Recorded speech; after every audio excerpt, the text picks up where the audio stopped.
بسم الله الرحمن الرحیم. الحمد لله رب العالمین و الصلاة و السلام علی سید الانبیاء والمرسلین و علی آله و صحبه اجمعین. بینندگان عزیز و گرامی، سلام الله علیکم و رحمته و برکاته. با شما عزیزان هستیم در قسمت دیگری از برنامه حجت بی حجت. اگر به یاد داشته باشید در هفته گذشته در مورد 12 امام یا 12 پیامبر صحبت کردیم که در کتاب حجت در کافی بابی که در فضائل امامان نوشتن و خیلی از صفات انبیای الهی و رسولان اولوالعزم الهی رو به امامان 12 شون دادن.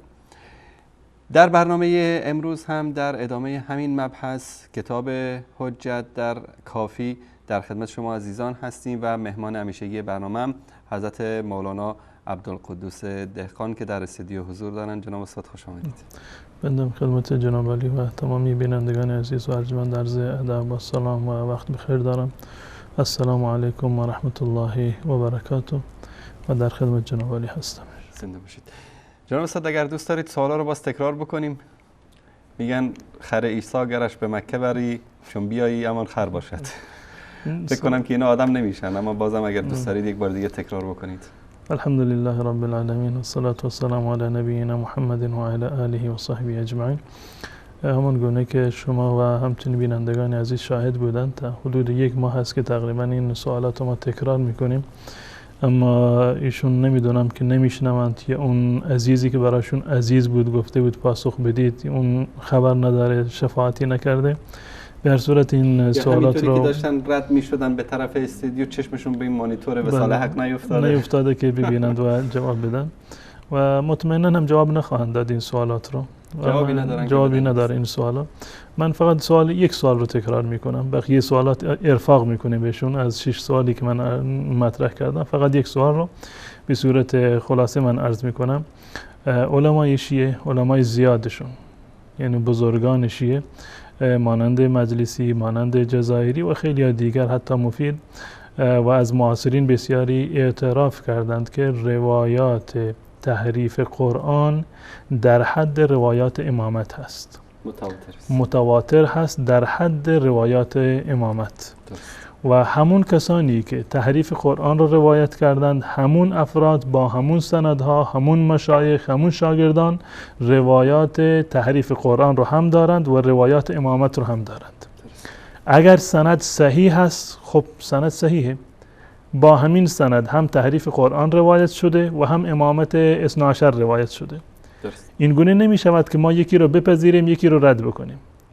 و همچنین غیر از این روایات زیادی وجود دارد در مذهب شیعه. شیعیان واقفی بودند، یک گروهی از شیعیان بودند که بعد از امام موسی کاظم در واقع وقف کردند، توقف کردند، ایستادند بر امامت موسی کاظم و روایات خیلی زیادی را آوردند و مطرح کردند که من عرض کردم هم صحیح تر هست و هم صریح تر هست، مبنی بر این که امام موسی کاظم در واقع مهدی آخر الزمان بودند ایشون. و در این زمینه اومدند کتاب‌های زیادی رو تألیف کردند با عنوان کتاب الغیبه که روایات را که در مورد اثبات امامت و مهدویت آخر الزمانی موسی کاظم هست، در این که روایات رو در این کتاب‌ها جمع آوری کردم. الان سوال بنده این هست که علمای شیعه، مراجع قم و نجف، آقایونی که کارشناسانی که در شبکه ولایت هستند، با کدام معیار علمی و با کدام اصول علمی روایات تحریف قرآن را که متواتر هست و همچنین روایات مهدی بودن موسی کاظم را رد می کنند که با همان معیار ما بیاییم روایات مهدی بودن محمد ابن حسن عسکری یا روایات امامت ائمه 12 رو در واقع تحلیل و بررسی بکنیم. ما منتظر هستیم که علمای شیعه یک اصول علمی، یک روش و منهج علمی رو در واقع روی ما بگذارم که ما با این روش و با این اصول علمی هر دو دسته از این ادعاهای تواتر رو در واقع بررسی بکنیم. جزاکم الله خیر. اینم برای جناب حجت الاسلام شترمرغ آقای ابوالقاسمی که تقریبا یک ماه بیشتر است که این سوالات تکرار میشه و چون جوابی ندارن نمیخوان جواب بدن. ما همچنان و بینندگان عزیز و حقجویان شیعه منتظر هستن که اگر جرأت و شهامت و مردانگی دارید بیاید به این سوالا پاسخ بدید.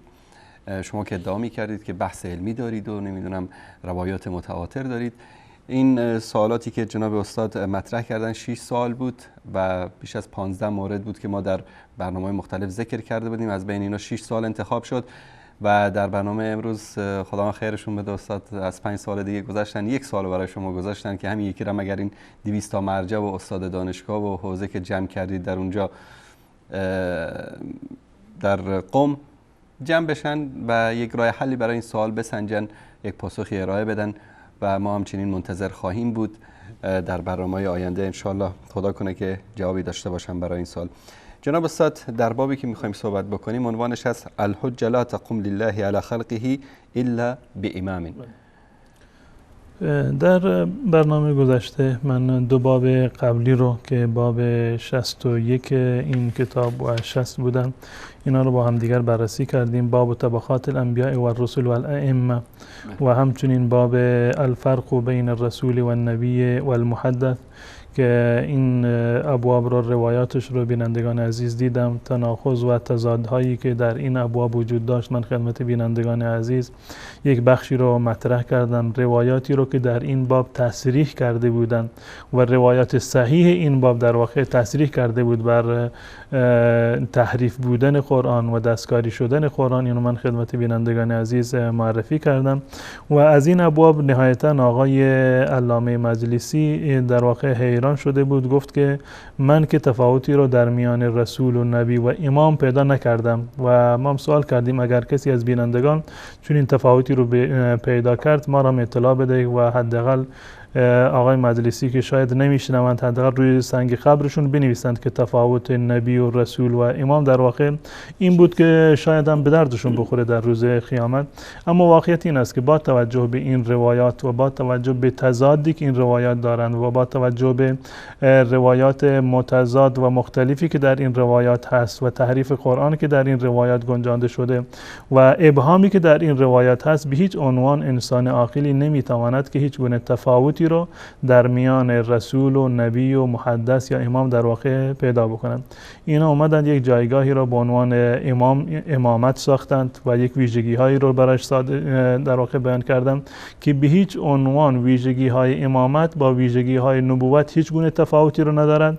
حتی من روایاتی رو از کتاب اصول کافی خوندم که سیدنا علی رضی الله تعالی عنه که به ادعای شیعه دارای مقام امامت هست ادعا کرده بودند که 5-6 مورد رو من حتی از رسول الله صلی الله علیه وسلم هم فراتر هستم و بیشتر دارم. و شیعه این عقیده رو دارند که تمامی ائمه شیعه در واقع از نظر فضل در یک سطحی هستند. هر فضیلتی و هر علمی که برای اولی حاصل باشد تا 12می برای همه در واقع حاصل می شود و نتیجهش این است که ائمه شیعه هم بر پیامبران اولوالعزم برتر هستند و هم بر بقیه پیامبران و حتی هم بر رسول الله صلی الله علیه وسلم ترجیح دارند و فضیلت دارند.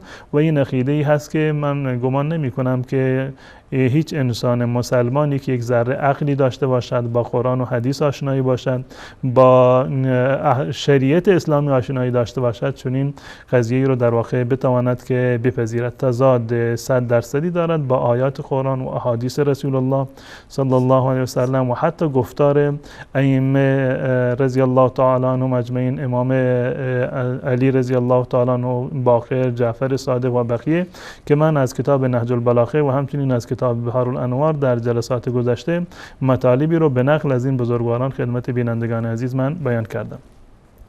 باب 62 کتاب اصول کافی و کتاب الحجه بابی هست با عنوان ان الحجه لا تقوم لله علی خلقه الا بامام، که حجت الهی بر بندگانش قائم نمی شود مگر با امام. حجت الهی بر بندگانش قائم نمی شود مگر با امام، حتما باید امامی باشه. در چه صفحه؟ در صفحه 177 جلد 1 صفحه 177 کتاب الحجه هست و باب ان الحجه لا تقوم لله علی خلقه الا بامام. قبلا من عرض کردم که آقای کلینی در باب 60 آورده بود، گفته بود که باب طبقات الانبیاء و الرسل و الائمه، انبیا و رسول و ائمه. یک باب بعدش ائمه رو حذف کرد، به جای ائمه آورد الفرق بین الرسول و النبی و المحدث. خودش هم گیج مونده در این مورد و نمیدونسته که بگه امام یا محدث. به هر صورت اومدن یک جایگاهی رو برای امامت معرفی کردن که جایگاه امامت و خود امام از جایگاه نبوت و از جایگاه رسالت بالاتر هست و خود امام هم در واقع از رسول و نبی حتی خاتم الانبیا و حتی افضل الرسل و حتی ائمه اولوالعزم پیامبران اولوالعزم هم در واقع گفتند که بالاتر و برتر هست. در اینجا یک ادعای دیگری کرده که حجت الهی در روی زمین قائم نمی شود، تمام نمی شود مگر با وجود امام. حتما باید امام باشد تا اینکه حجتی در واقع بر انسانهای هر عصر و زمان در واقع قائم بشود. این باب، این عنوانی که در اینجا آقای کلینی مطرح کرده، این هم با آیات قرآن تضاد دارد و هم با احادیث رسول الله صلی الله علیه و سلم و هم با گفتار اهل بیت رسول الله صلی الله علیه و سلم من جمله سیدنا علی رضی الله تعالی عنه. در این باب آقای کلینی بعد از 20 سال زحمت تمام که 20 سال زحمت کشید و این کتاب را تألیف کرد، 4 تا روایت را آورده در اینجا مطرح کرده که از این 4 روایت بنابر گفته آقای ملا باقر مجلسی روایت اول صحیح است، روایت دوم ضعیف هست، روایت سوم مجهول هست و روایت چهارم صحیح است. یعنی روایت اول و روایت چهارم این باب را در واقع گفتند که صحیح است. من یک نکته را عرض میکنم، اگر این روایات صحیح نباشند، اگر این روایات در این باب و همچنین ابواب دیگر، این یک قاعده کلی هست در واقع، اگر این روایات صحیح نباشند پس بنابراین عنوان بابی رو که مطرح کردن ان الحجة لا تقوم لله علی خلقه الا بامام، این عنوان قائم نیست. این عنوان و این حرف دلیلی و مدرکی رو ندارد. پس بنابراین با غیر امام هم حجت الله متعال بر روی بندگان در واقع ثابت می شود. اگر روایات صحیح نباشند، اگر روایات معتبر نباشند، پس بنابراین این حرف آقای کلینی که بعد از کلینی دیگران همین رو در واقع تکرار کردن، این حرفشون بی دلیل هست و هیچ گونه حجیتی ندارد و یک مطلب کاملا بی اساس و غلط هست. و بالفرض اگر این روایات صحیح باشند باز هم دلیل بر بطلان مذهب شیعه هست. اگر صحیح نباشند بطلان بر این باب هست، بطلان بر این مطلب هست، و اگر صحیح باشند دلیل بر بطلان مذهب شیعه هست. این 4 تا روایت رو که روایت اولیش رو که آقای مجلسی در واقع گفته که این روایت صحیح است، من خدمت بینندگان عزیز اینو میخونم و هر 4 تا روایتی که در اینجا وجود داره. روایت اول از محمد ابن یحیی عطار هست که بیشترین روایت رو آقای کلینی بعد از علی ابن ابراهیم از این فرد داره، محمد ابن یحیی عطار هست. روایت اول از العبد الصالح نقل شده که از امام موسی کاظم هست، قال ان الحجة لا تقوم لله على خلقه الا بامام حتی یعرف، که حجت الهی قائم نمی شود بر بندگانش مگر با امام و آن وقتی یا تا آن زمانی که شناخته بشود. حتی یعرف یعنی حجت الهی بر خلق و بر بندگان قائم نمی شود مگر با امام شناخته شده ای، مگر با امامی که حتی یعرف شناخته بشود، مردم اونو بشناسن. این روایت اول هست. روایت دوم که ضعیفه، روایت سوم که در واقع مجهول است، همین مطلب را آوردند با سند دیگر از ابو عبدالله نقل کرده ان الحجة لا تقوم لله عز وجل على خلقه الا بامام حتی یعرف. روایت چهارم از امام رضا باز همین حرف زده ان الحجة لا تقوم لله على خلقه الا بامام حتی یعرف. خب در این زمینه ما 3 تا روایت داریم، یکی از این روایات صحیح هست و 2 روایت دیگر ضعیف و مجهول هستند. مفاد هر 3 روایت و حداقل همون روایت اولی میگوید که حجت الهی بر خلق و بر بندگان قائم نمی شود مگر با وجود امامی که شناخته بشود، با وجود امامی که شناخته بشود. اگر این روایات ضعیفند و نامعتبرند و دروغند، خب حرفی نداریم. این ادعای شما ادعای دروغی هست، از بیخوبان ادعاتون ادعای دروغی هست. بدون از وجود امام حجت الهی بر بندگان قائم هست. اگر صحیح هست، حداقل اولی رو گفتی صحیح هست و روایت دوم و سوم تقویتش میکند، معنیش این است که امام باید شناخته شده باشد. امام مجهول الهویه یا مجهول المکان یا مجهول الزمان یا مجهول العلم و مجهول الاثر در واقع به هیچ عنوان با چنین امامی نه از نظر عقلی حجتی قائم می شود و نه از نظر علمی. اساساً من عرض کردم که این باب با آیات قرآن کریم و با روایاتی که از اهل بیت ما داریم این کاملا در تضاد است. در سوره نساء آیه 165 الله متعال می‌فرماید رسول مبشرین و منذرین لئلا یکون للناس علی الله حجة بعد الرسل. الله متعال رسول را و پیامبران را فرستاد تا این که حجت بر بندگان قائم بشود، الزام بشود بر اونها و حجت الهی برای اونها اتمام بشود و بعد از پیامبران حجت دیگر باقی نماند. و ما معتقد بر این هستیم که رسول الله صلی الله علیه وسلم و بقیه پیامبرانی که تشریف آوردند و رسول شدند و برگزیده شدند از جانب الله متعال با بعثت انبیا بر اقوامشون حجت الهی کامل گشته. بعد از بعثت انبیا و ارسال رسول حجت دیگری باقی نمانده که الله متعال رو بر بندگان در واقع بیان بکند. غیر از این وقتی که ما در روایات اهل بیت و گفتار اهل بیت میرویم و نگاه میکنیم میبینیم که در روایات متعددی در خطبه های متعددی سیدنا علی رضی الله تعالی عنه بیان کرده این رو که در واقع حجتش رو الله متعال بر روی بندگانش به توسط رسول الله صلی الله علیه وسلم بیان کرده. در خطبه 86 همین مطلب آمده، در خطبه 91 همین مطلب آمده، در خطبه 161 و همچنین 176 و همچنین 183 و جاهای دیگری حضرت علی رضی الله تعالی عنه مطالبی رو در این زمینه کاملا بیان فرمودند که من نمونه از این نکات رو خدمت بینندگان عزیز معرفی میکنم. در خطبه 86 ایشون میفرمایند که فالله الله ایها الناس فيما استحفظكم من کتابه و استودعكم من حقوقه. از الله متعال بپرسیزید و بترسید که این کتابی رو که بر شما در واقع نازل کرده الله متعال و شما را حافظ بر اون قرار داده و اون کتاب رو امانت گذاشته در دست شما. و در صفحه بعدی میفرماید که فالقى الیکم المعذره واتخذ علیکم الحجه. الله متعال با بعثت رسول الله و با ارسال قرآن حجت رو بر شما در واقع قائم کرده. و همچنین در روایتی در بابی دیگر و در خطبه دیگر 176 سیدنا علی رضی الله تعالی عنه دستور داده که ما به قرآن در واقع چنگ بزنیم و پیروی بکنیم از این قرآن. فإن الله قد اعذر الیکم بالجلیه واتخذ علیکم الحجه. الله متعال حجت را با این قرآن و با ارسال رسول الله صلی الله علیه وسلم بر شما کامل کرده.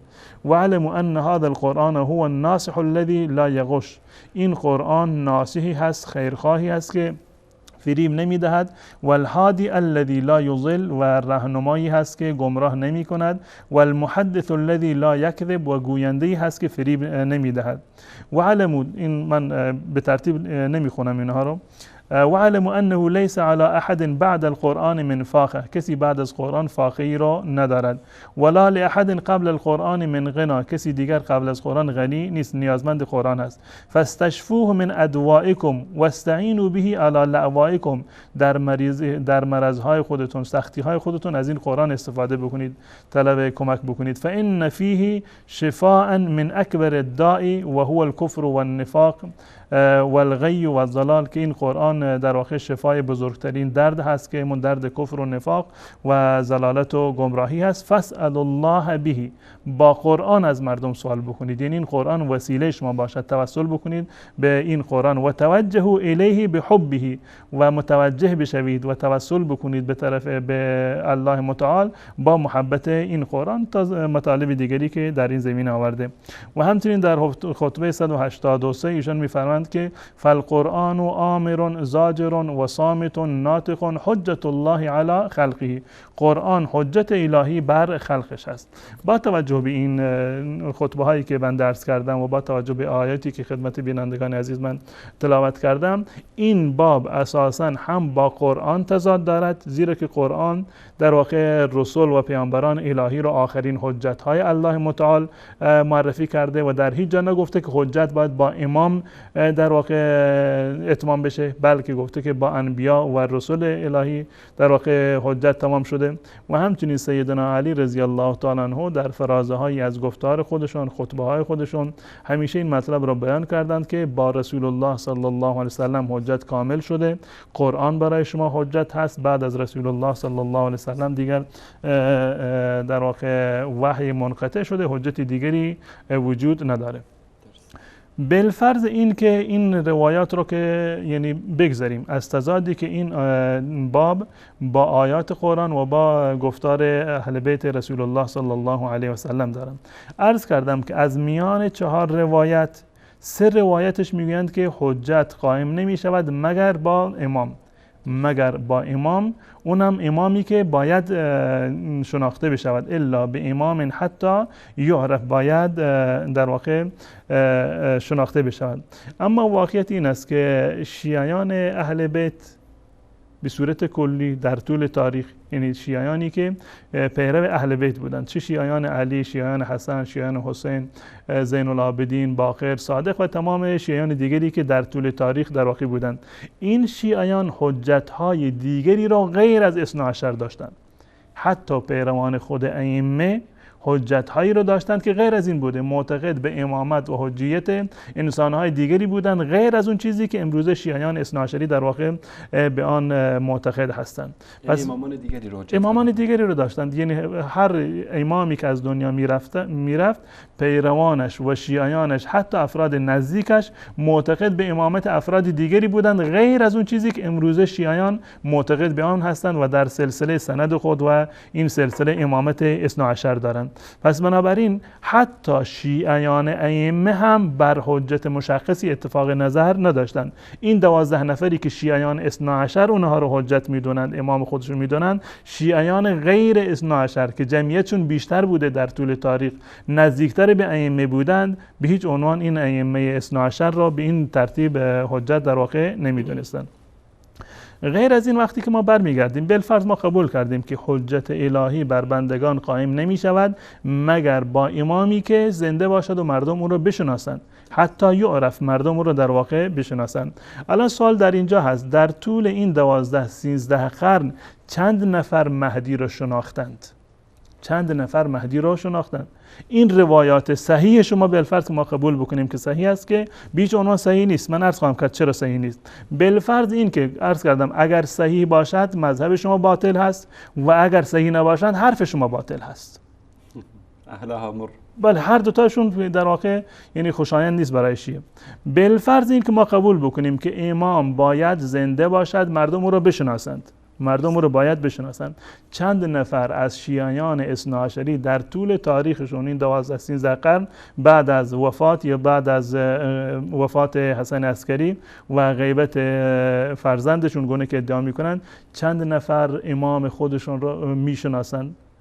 فقط میدونند که محمد ابن حسن عسکری در مورد ولادتش هزاران اشکال وجود دارد، در مورد وجودش و زنده بودنش هزاران اشکال وجود دارد و هزاران تضاد وجود دارد. هیچ اثری از اون در واقع دیده نشده. حتی در مورد مادرش هم اتفاق رأی نداره. در مورد همه چیزش من عرض کردم، در مورد مهدی هیچ موردی از موارد و ویژگی های مهدی حتی نزد شیعه، بحث اهل سنت و جماعت یک بحث کاملا جداگانه هست، زیرا که مهدی ما هم متفاوت هست و ویژگی‌هاش هم متفاوت هستند. حتی در مذهب شیعه اثنا عشری نه وجودش مورد اتفاق هست، نه ذاتش مورد اتفاق هست که کدوم فرد هست، و همچنین نه صفاتش. هیچ کدام از اینها نزد شیعیان اینها مورد اتفاق در واقع نیستند. سوال من این هست که کدام یک از شیعیانی که ادعا میکنند اون گونه که این روایت اومده که امام باید شناخته شده باشد، چند نفر از شیعیان و چند نفر از مراجع امام خود را در واقع دیدند و میشناسند؟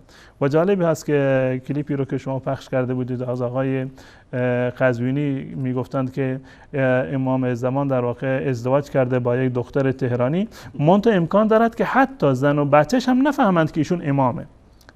حتی زن و بچهش هم نمیشناسند که ایشون در واقع امام مهدی هست. خب امامی که اومده برای ما از جانب الله متعال تا اینکه حجت رو بر ما قائم بکند، اگر قرار باشد این اندازه عرضه هم نداشته باشد که بزن و فرزند خودش بگه که من مهدی آخر الزمان هستم، خب به درد ما چی میخورد؟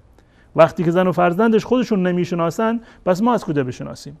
و این روایات میگویند تا زمانی که امام شناخته شده نباشد حجت در واقع قائم نمیشه و صراحتا گفته که ان الحجة لا تقوم لله علی خلقه، حجت بر بندگان قائم نمیشود مگر با امامی اون زمان که شناخته بشود و هیچ کسی امروزه امام زمان را نمیشناسد.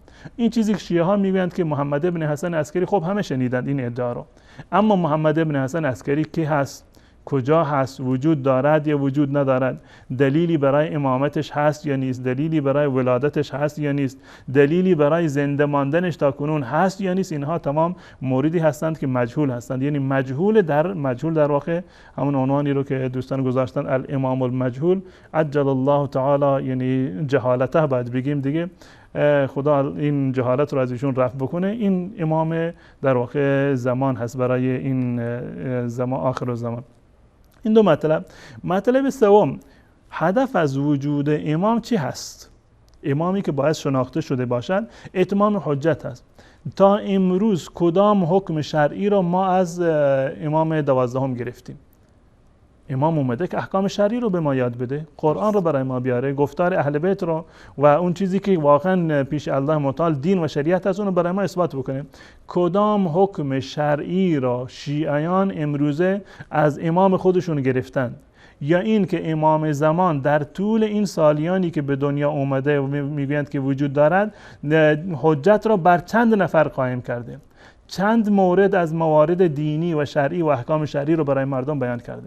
متاسفانه هیچ گونه اثری در این زمینه از ایشون وجود نداره. بلکه وقتی که مراجعه می‌کنیم به فرق شیعه می‌بینیم که نه تنها که این امامان حجت نبودن بلکه سبب تفرقه و اختلاف بودن. هر امامی که از دنیا میرفت به جای اینکه بیاد حجت بر مسلمان ها قائم بشه، پشت سر خودش 10 تا 20 تا گروه فرقه دیگری رو به جا میگذاشت که یکی به ادعا می‌کردن که این امامی که مورد مهدی است و یکی میرفتن سراغ پسرش، یکی میرفتن سراغ برادرش. و قطعا یعنی هم در این مورد اختلاف به وجود می اومد به خاطر اینکه واضح نبود. این تفکر اساساً به صورت کلی از ابتدا مشخص نبوده، یک امری نبوده که از جانب الله و رسول باشه. اگر واقعا از جانب الله و رسول می بود هیچ گونه اختلافی در آن به وجود نمی اومد، اختلافی به وجود نمی آمد. اما چون که هر کسی بنابر مصالح و منافع شخصی خودش خواستند که از این قضیه سوء استفاده بکنند، بعد از هر امامی متاسفانه دهها یا کمتر و بیشتر در واقع فرقه هایی به وجود آمدند که ادعای نیابت از امام میکردند و افرادی به وجود آمدند که ادعای امامت میکردند و متاسفانه با این طریق مردم را فریب دادند. خب این در موردی هست که ما فرض بکنیم که این روایت صحیح است، همون گونه که آقای مجلسی روایت دوم را گفته که ضعیف است، روایت سوم را گفته که مجهول است، روایت اول را گفته که در واقع این روایت اول صحیح است. من تعجب میکنم که آقای مجلسی با چه معیاری و با کدوم اصول حدیثی این روایت را گفته که صحیح است. این آقای داوود رقی که از عبدالصالح یعنی از امام موسی کاظم روایت کرده، انسان غالی بلکه رأس فتنه هست. سرآمد روزگار خودش در باب غلو بوده و غالیان خود شیعیان حتی در واقع فتوا دادن که غالیان کافر هستند. هم غالی بوده و هم ضعیف الحدیث هست، روایاتش بسیار ضعیف است. اما با این وجود آقای مجلسی وقتی که یک بابی رو کلینی آورده، گویا که آقای مجلسی هم خجالت کشیده که از این باب بگذرد و حتی یکی از این روایات را تصحیح نکند. هرچی دیده بهترین روایت اولین روایت این باب بوده که تصحیحش کرده و این راویش را فقط خدمت بینندگان عزیز من از کتاب رجال نجاشی خدمت بینندگان اینو معرفی میکنم. دوستان این کتاب را نمایش بدن که بارها دیدن این کتاب را. رجال نجاشی هست، معروف ترین کتاب شیعه در باب رجال و قدیمی ترینش از شیخ الجلیل ابو العباس احمد ابن علی ابن احمد ابن العباس النجاشی الاسدی الکوفی متوفای سال 450 هجری هست. ایشون در این کتاب در باب الدال و در شخصیت 410 که در اینجا معرفی کرده فردی هست به نام داوود ابن کثیر الرقی که اینو در واقع معرفی کرده، یا الرقی باید باشه اگر منظور رقی هست، اما اینجا فتحی زدن که الرقی. و ابوه کثیر و پدرش کثیر است، اسم پدرش کثیر است، داوود الرقی فرزند کثیر. یکن ابا خالد و هو یکن ابا سلیمان، پدرش که ابو خالد هست و خودش مکنا به ابو سلیمان هست، ابو سلیمان الرقی. ضعیف جدا، ضعیف جدا، بسیار ضعیف هست، نه اینکه تنها ضعیف باشد. یکی رو میگن که ضعیف هست، یکی میگن فیه ضعف، یه مقدار یعنی در اون ضعفی وجود داره. این گفته که ضعیف جدا، بسیار ضعیف هست این فرد.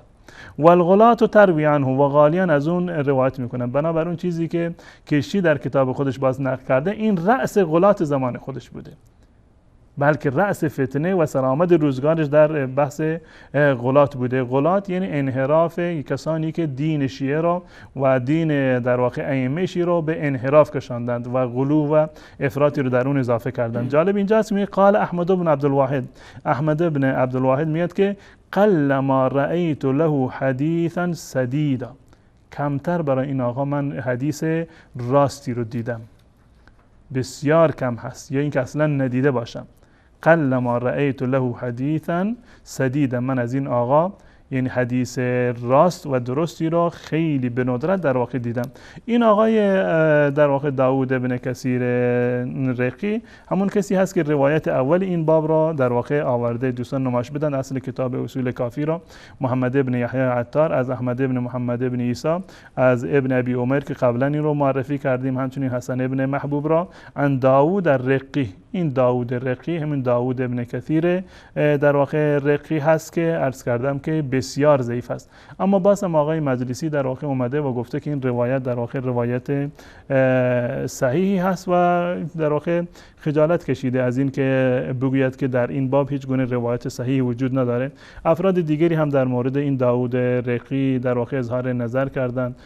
غزایری هم در واقع ایشون رو فاسد المذهب دونسته و هم کشی در مورد اظهار نظر کرده و حلی هم این مطالب را در واقع ذکر کردند که ایشون بسیار در واقع ضعیف بودند. روایتی کسی که بسیار ضعیف هست به هیچ عنوان ما نمیتونیم بگیم که در واقع صحیح هستند. خب ایشون می اومد همون گونه گفتن که مجهول کالصحیح، میگفتن ضعیف کالصحیح. خب ما میپذیرفتیم، یک اصطلاح جدید ایشون در واقع اضافه میکردن و میگفتن ضعیف کالصحیح، با وجودی که ضعیف هست، ضعیف جدا هست، اما برای ما در واقع صحیح باشه ما حرفی رو نداشتیم. عرض کردم اگر این روایت صحیح نیست این حرفتون باطل است، و اگر صحیح هست مذهبتون باطل هست که امام باید شناخته شده باشد. بر هر فردی امام باید اتمام حجت بکند و تاکنون بر هیچ شیعی امام زمانشون اتمام حجت نکرده.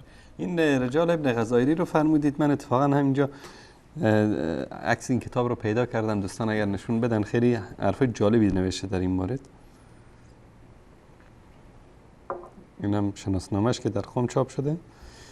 داود ابن كثير ابن أبي خالد الرقي مولى بني أسد يروي عن أبي عبد الله كان فاسد المذهب ضعيف الرواية لا يلتفت إليه.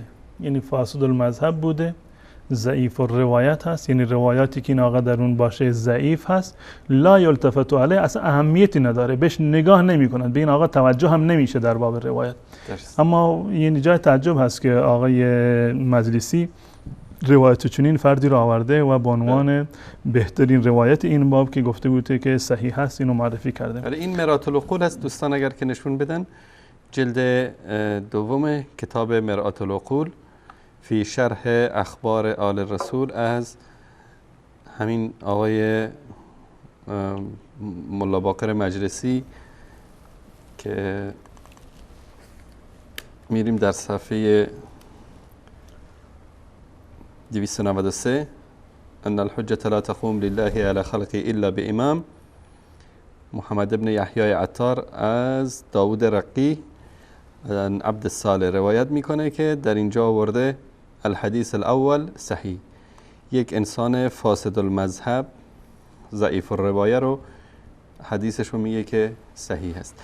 جناب استاد من فکر کنم این ملا باقر مجلسی با پدرش ملا تقی مجلسی که حشیش میزدن دیگه همینطور انترمنتر میکردن، هر روایتی که روش دست میگذاشتن مثلا یالا اینو بده صحیح، اینو بده ضعیف. ایشون هم از اون دود حشیش و تریاک در واقع متاثر شده اون لحظه که این کتاب رو شاید مینوشته، این آثارش یعنی اینجا پیدا شده. منتها روایت چهارم که البته این قضیه حشیش که حرف ما نیست، تو کتاب خودشون اومده که پدر ملا باقر مجلسی حشیش میزده، حتی در ماه رمضان میگفته که در حالت روزداری هم حشیش زدن اشکالی نداره. گفته که با حشیش در واقع استفاده کردن با دخانیات روزه نمیشکنه. به هر صورت این سه روایت بودن. عرض کردم اگر صحیح که مذهبتون باطل. اگر اشتباه هست این حرفتون باطل که با امام حتما حجت باید با امام در واقع اتمام بشود. روایت چهارم در اینجا مال همون برخی خودمون هست، آقای برخی هست. در من با سندش کار ندارم. بله. در آخر این باز هم محمد ابن یحیی اینو روایت کرده، از ابو عبدالله اینو روایت کرده. من کاری با سندش ندارم زیرا که یعنی مطلب قابل ارزشی رو نداره. حقیقتا من هرچی فکر کردم من اینو نفهمیدم این روایت رو. اینو خدمت بینندگان عزیز من میخونم. اگر بینندگان ما از این حدیث یک چیزی رو فهمیدند این به ما هم این مطلب رو برسونند. ایشون میگه که قال ابو عبدالله فرمودند که الحجة قبل الخلق و مع الخلق و بعد الخلق. حجت قبل از خلق هست و همراه خلق هست و بعد از خلق هست. نمیدونم چی باید ترجمه بکنیم. حجت قبل از خلقت هست، یعنی قبل از خلق انسانها، قبل از آدم، قبل از مخلوقات حجت بوده، همراه با اونا بوده و بعد از اونا هست. خب حجتی که قبل از آدم باشه میخوان چیکارش بکنن؟ برای کی حجت بوده؟ قبل از خلق و قبل از مخلوقات برای کی حجت بوده؟ و بعد از این که خلقی وجود ندارد حجت برای کی هست؟ جالب اینجا است که الان که 1200 ساله که مردم از بی‌حجتی در واقع دادشون در اومده، این همه شیعه فرقه شدن، این همه خرافات و بدعات در دین ایجاد شده، حجتی نیست. اما قبل از خلق هم بوده، بعد از خلق هم هست. اما در زمان شیعی که ما دیدیم و این 10-12 قرن متاسفانه هیچ گونه حجیتی و هیچ گونه اثر و آثاری از ایشون در واقع نیست. من جدا این روایت رو متوجه نشدم. اگر کسی از بینندگان عزیز اینو متوجه شده اینو در واقع ازتون چه جزء سوالاتی باشه که امشب از بینندگان بپرسیم. بسیار خوب اگر جواب بدن. هر بیننده عزیزی که تونست این روایت رو ترجمه بکنه و منظورش چی هست؟ بله، منظور این روایت چی است و چگونه حجت با این روایت صحیح. حالا این روایت رو در اینجا ببینید. این کتاب الحجه مرات العقول از جلد 2 صفحه 294 در شرح اخبار آل رسول این روایت چهارم الحدیث الرابع صحیح است. این روایت که بیشتر به یک معما شبیه است این رو تصحیح کردن. حالا بینندگان عزیزی که مطلب رو متوجه شدن انشاءالله در نیم ساعت اخیر برنامه که به بینندگان عزیز اختصاص خواهیم داد میتونن این روایت ابو عبدالله رو که از محمد ابن یحیی. جناب استاد من فکر میکنم بینندگان اذیت نکنیم، این آقا خودش دچار برق گرفتگی شده بوده، حالا یه چیزی گفته دیگه شما زیاد قطعا و کسی که یعنی معتقد خودش یعنی بعد انسان عاقل این جمله در واقع فیض کاشانی هم آورده که این آقا یک مدتی در حیرت در واقع بوده. اگر واقعا ایشون مطمئن بود که این حجت قبل از خلق هم هست، بعد از خلق هم هست و همراه با خلق هم هست و بعد از خلق هست، خودش چرا گمراه شده؟ خود اصلا چرا حیران شده؟ حجتش رو نمیشناخته. اون وقت این آقای بی حجت، کسی که حیران بوده، برق گرفتگی داشته، اومده برای ما حجت بتراشه که هم قبل از خلق بوده و هم با خلق هست و هم بعد از خلق هست. خب ما که هیچی، حداقل شیعیان زنگ بزنن بگن ما حجت رو دیدیم، حجت با ما بوده. با ما که نیست. حجتی که به حجت ابن الحسن باشه ما ندیدیم، سراغ از اون نداریم. اگر همراه با شیعیان بوده خب اینو برای ما معرفی بکنند که بله در تهران به قول آقای قزوینی در کوچه فلان و نمیدونم فلاک فلان اونجا زن و بچه داره و اونجا داره زندگی میکنه. خب بینندگان ما هم برند حداقل ببینند، یعنی کسب فیضی بکنند، حجت برای اونها هم در واقع قائم بشه. جناب استاد یک سوالی که من امیدوارم که عقلای شیعه و کسانی که دنبال حقیقت هستن کمی تفکر بکنن. الله سبحانه و تعالی در قرآن کریم ما را همیشه به تدبر و تفکر و تعقل دعوت میکنه. جناب استاد ادعا میکنن که امام زمان یا همین حجت ابن الحسن العسکری که بزرگترین حجت هست دیگه فعلا برای همه بشریت ادعا میکنن ایشون حجت است، ایشون یک سری توقیعاتی داشتن، دستخط هایی داشتن که برای خواصشون نامه می نوشتن. متاسفانه متن این نامه ها هست، این دستخط ها تا حالا وجود نداره. نشده که یک روز بگم بابا این دستخط امام زمان هست که در فلان موزه داره نگهداری میشه و میتونن مسلمان ها بیان نگاه بکنن. یا چرا امروز جناب حجت ابن الحسن العسکری همین امام زمان خیال اینها یک نامه ای نمی نویسه یا همون دستخط سابقه اینا رو نمیارن که با آقای مثلا همین کلینی و اینا که قبلا الکافی کافل شیعه نامی گفتن همینا رو بیارن دستخط اینا رو تطبیق بدن که دیگه ما هم از این سردرگمی نجات پیدا بکنیم و شیعیان هم راه به جایی ببرن. واقعیت این است که همون گونه که خود محمد ابن حسن عسکری در مورد مادرش، من این روایت رو در چند هفته قبل کاملا در اینجا نمایش دادم که در مورد نام مادرش اختلافات خیلی زیادی وجود داره. اسم مادرش نمیدونم سوسن بوده، نرگس بوده، خمت بوده، سخیل بوده یا نمیدونم چندین نام آوردن. جالب این بود که یک از علما شیعه وقتی می‌خواست اینو توجیه بکنه میگه علتش این بوده که ایشون هر روز یک نامی داشته، هر روز یک نامی داشته، به خاطر این همه نام در واقع براش ذکر شده. این هم شاید برای شیعه قابل قبول باشه، هر روز یک نامی رو در واقع داشته باشه. این جریان خط محمد ابن حسن عسکری هم این گونه بوده، ایشون هر روز یک خطی رو داشتند و یک خط رو نمیشه که به عنوان خط ثابت محمد ابن حسن عسکری به مردم در واقع معرفی بکنن، زیرا که اصل نوابی که ایشون داشته همه دروغگو بودن. هر کسی برای اینکه جیب مردم رو خالی بکنند رفتند ادعای نیابت کردند و اومدن از مردم خمس گرفتند و زکات گرفتند و سهم امام و حق امام گرفتند و بردن برای خودشون مصرف کردند. از اون طرف یک خطی هم برای خودشون نوشتند که اینم توقیع امام زمان هست. خب این امام زمان یک روزی در روز روشن می اومد بالا یک کوهی در یک جایی که انسانا بهش دسترسی پیدا نکنن، خودشون نشون میداد آقا این فلانی نایب من هست، این حرف من زدم، خداحافظ من رفتم دیگه دنبال من نگردید. حداقل مثل برق ظهور میکرد و پنهان میشد، از انسان مطمئن میشد. اما واقعیت این است که همون گونه که عرض کردم تمام این توقیات دروغ هستند. اصلا محمد ابن حسن عسکری دروغ هست، ثابت نیست که وجودی داشته باشه. اصلا وجودش، من عرض کردم دلایل رو و روایات شیعه رو ما کاملا بررسی کردیم، هیچ گونه دلیلی برای اثبات امامت و اثبات وجودش، اثبات ولادت در واقع وجود نداره. و خطی هم که هست فقط از همین کسانی بوده که دکان باز کرده بودند به نام اهل بیت و به نام محمد ابن حسن عسکری و بقیه اهل بیت در واقع امرار معاش میکردن، همون گونه که امروزه هم هست. سهم امام میگیرند و در واقع خمس میگیرند که حق امام هست. اینا رو به کی میبرند میدند؟ شاید اینا هم به یک توقیع داشته باشند، اون مراجعی که سهم امام میگیرند و نمیدونم خمس میگیرند و شاید یک توقیعاتی داشته باشند که اینو نیابتا تحویل امام زمان دادیم. متاسفانه انسان اگر عرض کردم که با عقل بخواد بررسی بکند، وجود مهدی و صفات مهدی با هیچ عقل صحیح و سلیمی در واقع سازگار نیست.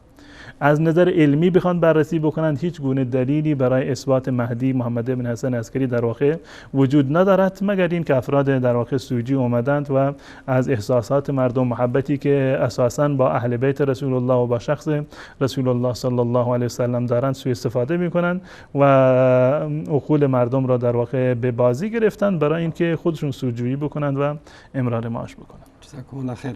جالب این است که اگر آخوند جماعت ادعای نیابت از امام زمان بکنن مثل نواب اربعه یا مثل ولی صفیح که امروز در ایران ادعای نیابت امام زمان میکنه، هیچ اشکالی نداره. اما اگر مردم بیچاره و بدبخت برای پر کردن جیبشون، برای سیر کردن شکم زن و بچهشون اومدن ادعای مهدویت کردن یا ادعای ارتباط با امام زمان کردن، دیگه سر و کله پلیس و گشت ارشاد و نمیدونم نظام و زندان و اینا پیدا میشه و اونا رو میبرن و محاکمه میکنن که چرا ادعای مهدویت کردن یا ادعای ارتباط با امام زمان.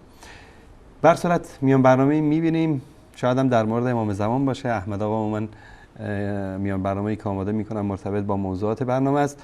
بعد از این میان برنامه دوباره در خدمت شما عزیزان خواهیم بود، با ما همراه باشید.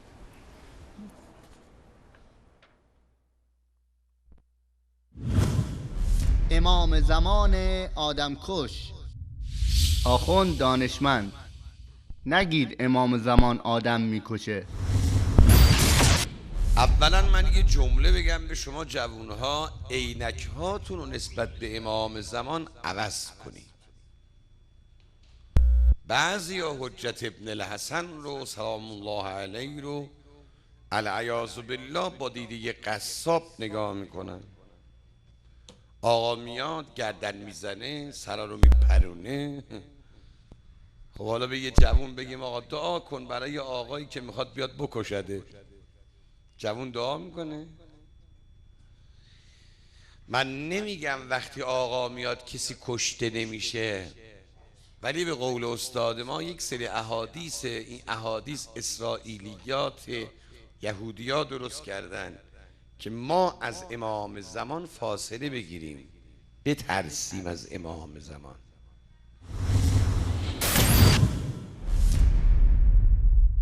اما با هم ببینیم آیت الله مجتهدی تهرانی چه میگوید. اینجا میشه، اما انشاءالله قبل از اینکه آخوندان اینجا گرواتی بشن حضرت مهدی علیه السلام انشاءالله تشریف میاره، ریشه همه‌شون میزنه، انقدر میکشه از آخوندا که نهر آخوند جاری میشه.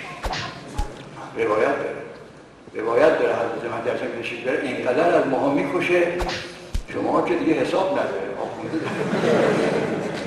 انقدر میکشه تا خون جاری میشه. روایت داره از بچگی ما این واعظام شنیدیم، نشدید؟ این پیرمردا یادشون حرفای منو، چون اینا قدیمیان، اینا که من میگم از واعظای قدیم شنیدن روایت، خودم هم دیدم که انقدر نهر خون جاری میشه. از آسیاب میگن از خود علما. باشد.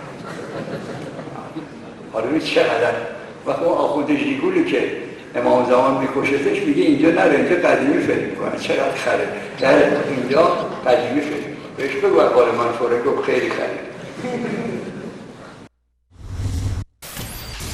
بعضی ها حجت ابن الحسن رو سلام الله علیه رو العیاذ بالله با دیده قصاب نگاه میکنن. آقا میاد گردن میزنه، سرا رو میپرونه. خب حالا به یه جوون بگیم آقا دعا کن برای آقایی که میخواد بیاد بکشده، جوون دعا میکنه؟ ریشه همه‌شون میزنه، انقدر میکشه از آخوندا که نهر آخوند جاری میشه.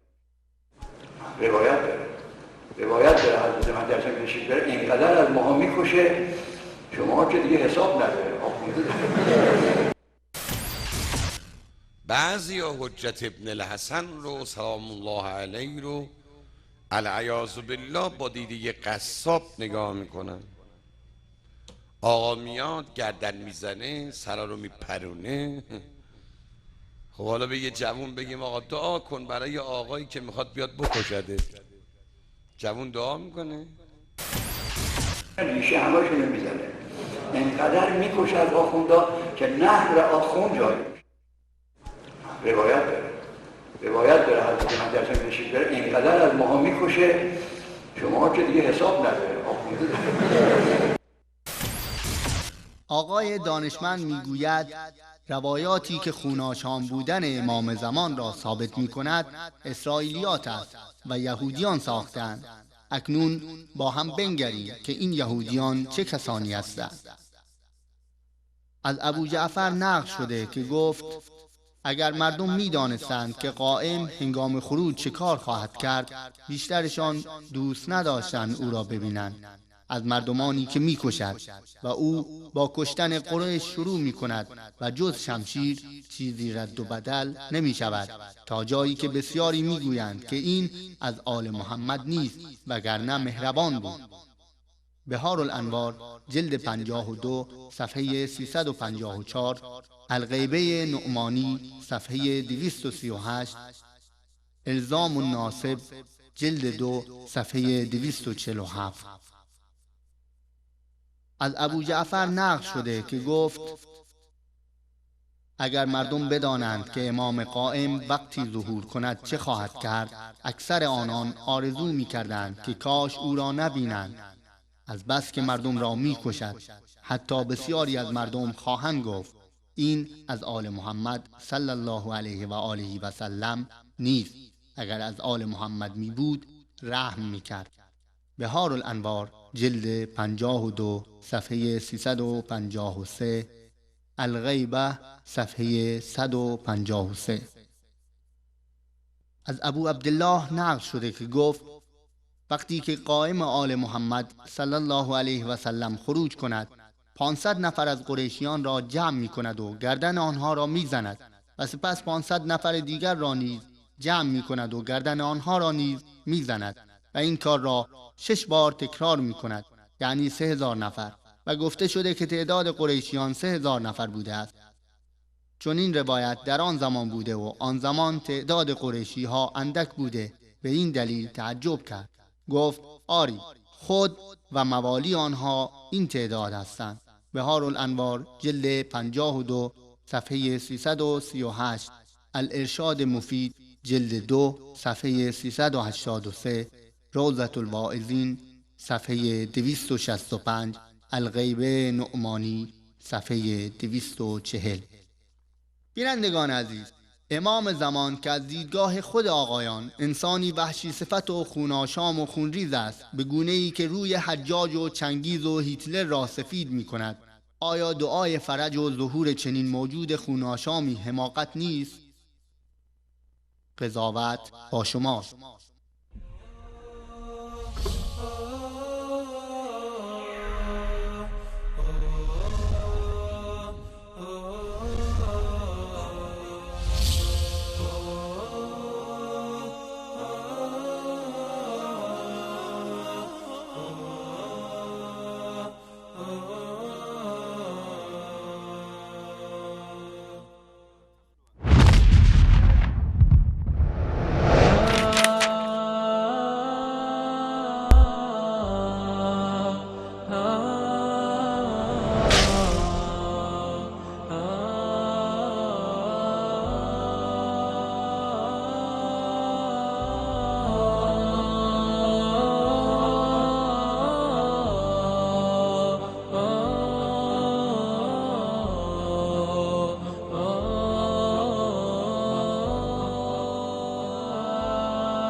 با سلامی دوباره خدمت بینندگان عزیز و گرامی، در خدمت شما عزیزان هستیم و برنامه حجت بی حجت و ادامه موضوعی که داشتیم بحث می کردیم. جناب استاد، این 4 تا روایت که فکر کنم جای شک و شبهه‌ای برای بینندگان عزیز در باطل بودن ادعای حجیت امامان اهل بیت نمونده. آیا وقت داریم بریم سراغ باب بعدی؟ دیگه باید بریم تا اینکه یعنی مشخص بشه برای بینندگان عزیز که کتاب اصول کافی در واقع چه جایگاه با این جایگاهی رو که داده وضعیتش چی هست. باب دومی که در اینجا هست، یعنی باب 63، عنوانش رو گذاشته که ان الارض لا تخلو من حجه. ان الارض لا تخلو من حجه. زمین از حجت خالی نخواهد موند. زمین از حجت خالی نخواهد موند. و متاسفانه آقای کلینی 20 سال زحمت کشیده 13 روایت رو جمع‌آوری کرده در این باب و از این 13 روایت فقط یک روایتش صحیح است. یک روایتش صحیح. بله واقعا اینا.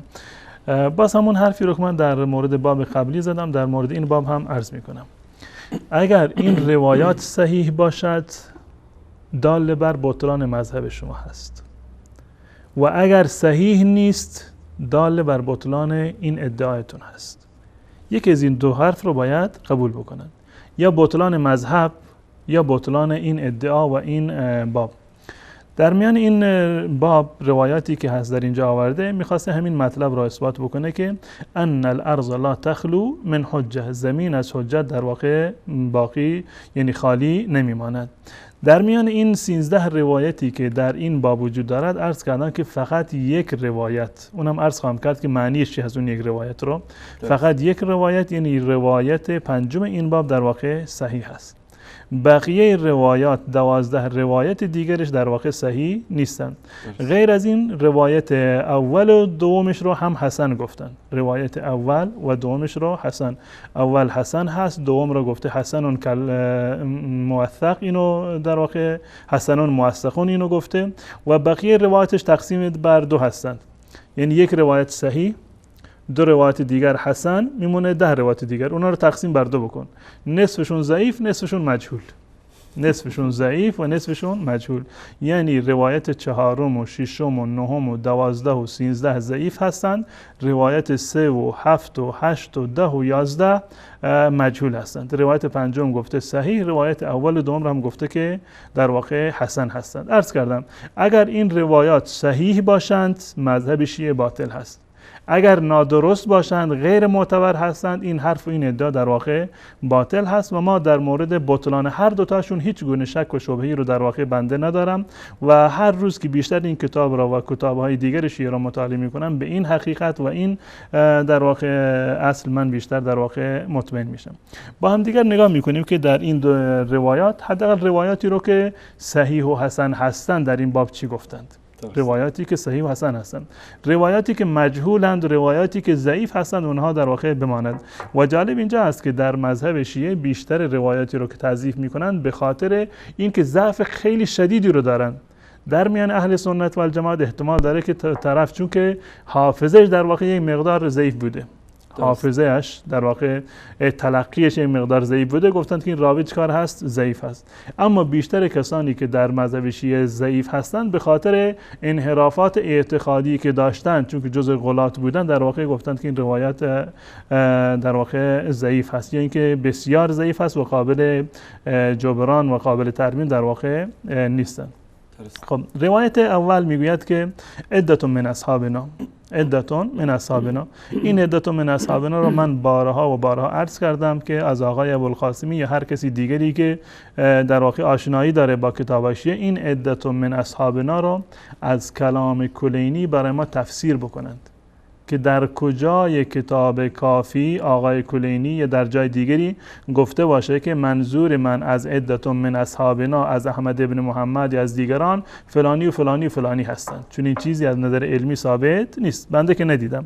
اگر واقعا هست اقوال هلی و بخیر رو من کار ندارم، اقوال آقای نجاشی و دیگران رو من کار ندارم. آقای کلینی در کتاب خودش یا در هر جای دیگری شما ثابت بکنید که گفته باشد هر جا که من گفتن عدة من اصحابنا عن فلان منظور چه افرادی هستند که باید بررسی باشند. این گونه که آقای کلینی که خودش معتقد به تحریف قرآن بوده، از کسانی که قائل به تحریف قرآن بودند روایت میکنه، از انسانهای ضعیف روایت میکنه، از انسانهایی که غالی بودند، فاسد المذهب بودند روایت میکنه، حرف آقای کلینی برای ما معتبر نیست که ارسال بکند، یعنی یک حدیثی رو مرسلا برای ما نقل بکند که تعدادی گفتند و از ما هم در واقع انتظار داشته باشه که ما حرفش رو قبول بکنیم. من قبلا عرض کردم که از دیدگاه من خود این که یک روایتی در کتاب اصول یا فروع کافی باشد به محض این که در یک روایتی سندش علی ابن ابراهیم باشد یا ابراهیم ابن هاشم قمی باشد، یعنی دلیل بر بطلانش هست،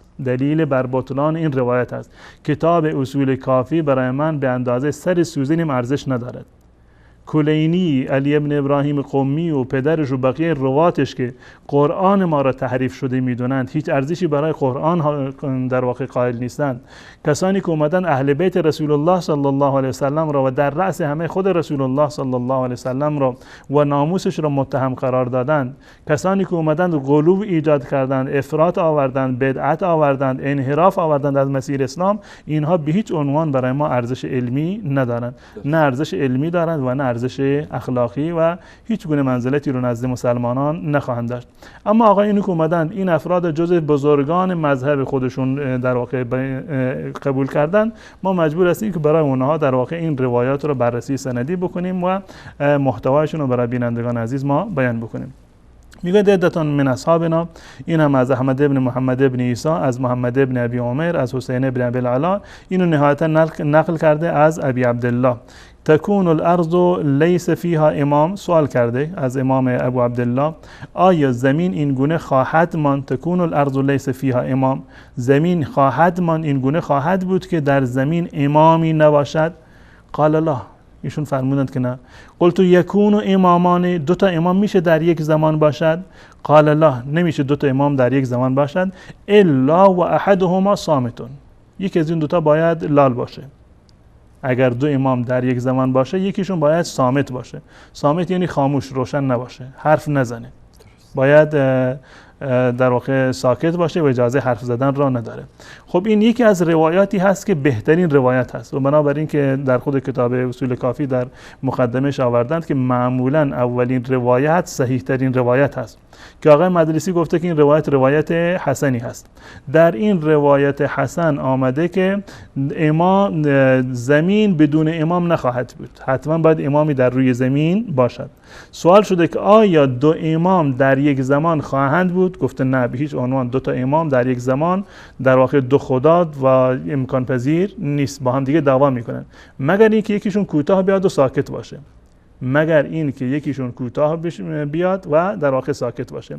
این در واقع متضاد هست با آیات قرآن، با فلسفه ارسال رسول و انبیا، و حتی متضاد هست با خود اقوال و سیره و روش اهل بیت رسول الله صلی الله علیه و سلم. متاسفانه کسانی که این روایات را جعل کردند نه با اسلام ارتباطی داشتند و نه قرآن رو در واقع شاید یک بار در عمر خودشون هم نخونده باشند. در اینجا ادعا شده در این روایت حسن که دو تا امام یک جا نخواهند بود در یک زمان، مگر این که یکیشون باید ساکت باشه. اما زمانی که در قرآن کریم وقتی ما نگاه میکنیم میبینیم که آیات قرآن کریم کاملا متضاد با این در واقع روایت هستند.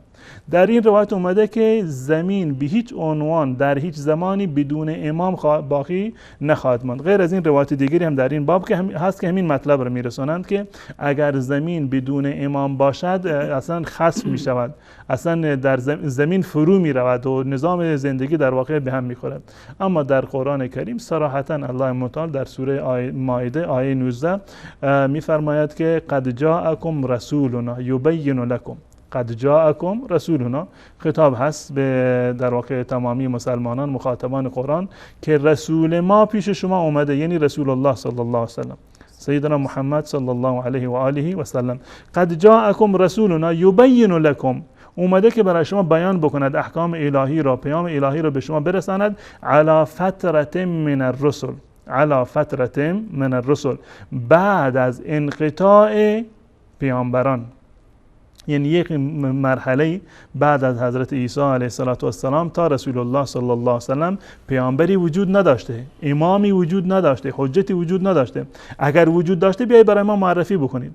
قرآن صراحتا میفرماید که ما پیامبر خودمان را فرستادیم بعد از انقطاع رسول، یعنی رسولی در واقع باقی نمونده، نه رسولی بوده، نه امامی بوده، نه نبی بوده و نه جانشینی بوده که از جانب پیامبران گذشته در واقع تعیین شده باشد. این آیه تضاد صریح دارد در واقع با این روایت، یا اینکه بگیم که این روایت دروغین تضاد دارد با آیه قرآن در واقع، و این آیه قرآن این روایت را کلا از بین میبرد. نه تنها این روایت، در ادامه این روایت میگوید که الا و احدهما صامتون، بالفرض اگر دو تا امام باشند یکیشون باید ساکت باشه، اجازه حرف زدن رو نداره. این مخالف با قرآن و مخالف با سیره اهل بیت رسول الله صلی الله علیه و سلم هست. در قرآن کریم در سوره انبیا آیه 78 به بعدش الله متعال داستان سلیمان و داود رو برای ما بیان کرده. داستان سلیمان و داود را الله متعال در قرآن کریم برای ما بیان کرده و داود و سلیمان اذ یحکمان فی الحرث، که زمانی که داود و سلیمان در مورد اون جریان مزرعه و اون کشتزار در واقع حکم می‌کردند که یک گوسفندان در واقع وارد اون مزرعه شده بودند. در اینجا الله متعال این جریان را کاملا برای ما در واقع بیان کرده. اذ نفشت فیه غنم القوت و غنم القوم و كنا لحکمهم شاهدین ففهمناها سلیمان. هم سلیمان نظر داد و هم داود نظر داد. هر دو تا پیامبر بودن در زمان خودشون، اما سلیمان به خاطر اینکه حرمت جایگاه داود در واقع ساکت نشد بلکه حرف زد و حرفش رو الله متعال هم اینو تصدیق کرد که قضاوت حضرت سلیمان علیه السلام در واقع درست اومد. اینو فکر نمی کنم هیچ انسان عاقلی اینو در واقع رد بکنه. غیر از این در سوره در واقع یاسین آیه 13 به بعد در واقع الله متعال داستان اون شهری رو در واقع برای ما بیان میکنه. واضرب لهم مثلا اصحاب القريه، که اون شهری رو که الله متعال برای اونها رسولان زیادی رو فرستاد، پشت سر رسولانی رو فرستاد. اذ جاء المرسلون، زمانی که مرسلون در واقع پیامبران الهی در اونجا رفتن. اذ ارسلنا الیهم اثنین فکذبوهما، ما دو نفر رو فرستادیم و اونها تکذیبشون کردن. دو نفر پیامبر رو همزمان ما فرستادیم، اونها تکذیبشون کردن. فعززنا بثالث، ما نفر سوم را فرستادیم. فقالوا انا الیکم مرسلون، فقالو صیغه جمع هست، یعنی سه نفر بودن، همهشون گفتند که ما فرستاده شدیم نزد شما. این گونه نبوده که دو تا دیگه باید ساکت باشن فقط یکی باید حرف بزنه، نه، همهشون در واقع حرف میزدند. و این وظیفه امر به معروف و نهی از منکر و ابلاغ رسالت الهی وظیفه تمام علما و تمام تمام انبیا بوده، ولو اینکه چندین عالم در یک زمان باشند، چندین پیامبر و رسول در یک زمان باشند، چندین امام در واقع در یک زمان باشند. حضرت موسی و هارون را در سوره طه الله متعال صراحتاً در آیه 43 به بعدش جریان اونها رو کاملا یعنی برای ما معرفی کرده. اذهبا الی فرعون انه طغى، بروید نزد فرعون که در واقع طغیان کرده. فقولا له قولا لینا، هر دو تا شما برید بگید. فقولا له، شما هر دو نفرتون برید. هر دو نفر رفتند و در واقع دعوت دادند. قال ربنا اننا نخاف ان یفرط علینا او ان یطغى، و در ادامه میفرماد که فاتیاه فقولا، بروید شما نزد فرعون و به اون بگویید که انا رسول ربک، شما هر دو نفر بروید و بگویید که ما دو پیامبر و دو فرستاده الهی هستیم که برای تو در واقع الله متعال ما رو مبعوث کرده. در اینجا نگفته که هارون تو ساکت باش، حرف نزن، بذار که موسی حرف میزند، یا چون که داوود وجود دارد سلیمان در واقع ساکت باشد، یا پیامبرانی رو که در اصحاب القریه رفته بودند در اونجا یکی صحبت بکنه دیگران ساکت باشند. این مبنا که دو تا امام اگر باشند یکی ساکت باشد، این کاملا تضاد دارد با یعنی هدف و فلسفه بعثت انبیا. و حتی یکی از روایات در واقع معتبری رو نزد شیعه که از اون استدلال میکنند، روایت اول باب 183 هست که در واقع نقل کردیم که ما در این روایت رو قبلا خدمت بینندگان عزیز به صورت مفصل بیان کردیم. جریان که معروف است به حدیث خضر، زمانی که حضرت علی رضی الله تعالی عنه، دوستان اگر اینو نمایش بدن، این روایت هست، روایت اول باب 183 که ما قبلا اینو یعنی بررسی کردیم، باب ما جاء فی الاثنی عشر و النص علیهم. این روایت هست که در این روایت این گونه اومده که اقبل امیر المؤمنین و معه الحسن بن علی و هو متکن علی ید سلمان فدخل المسجد الحرام.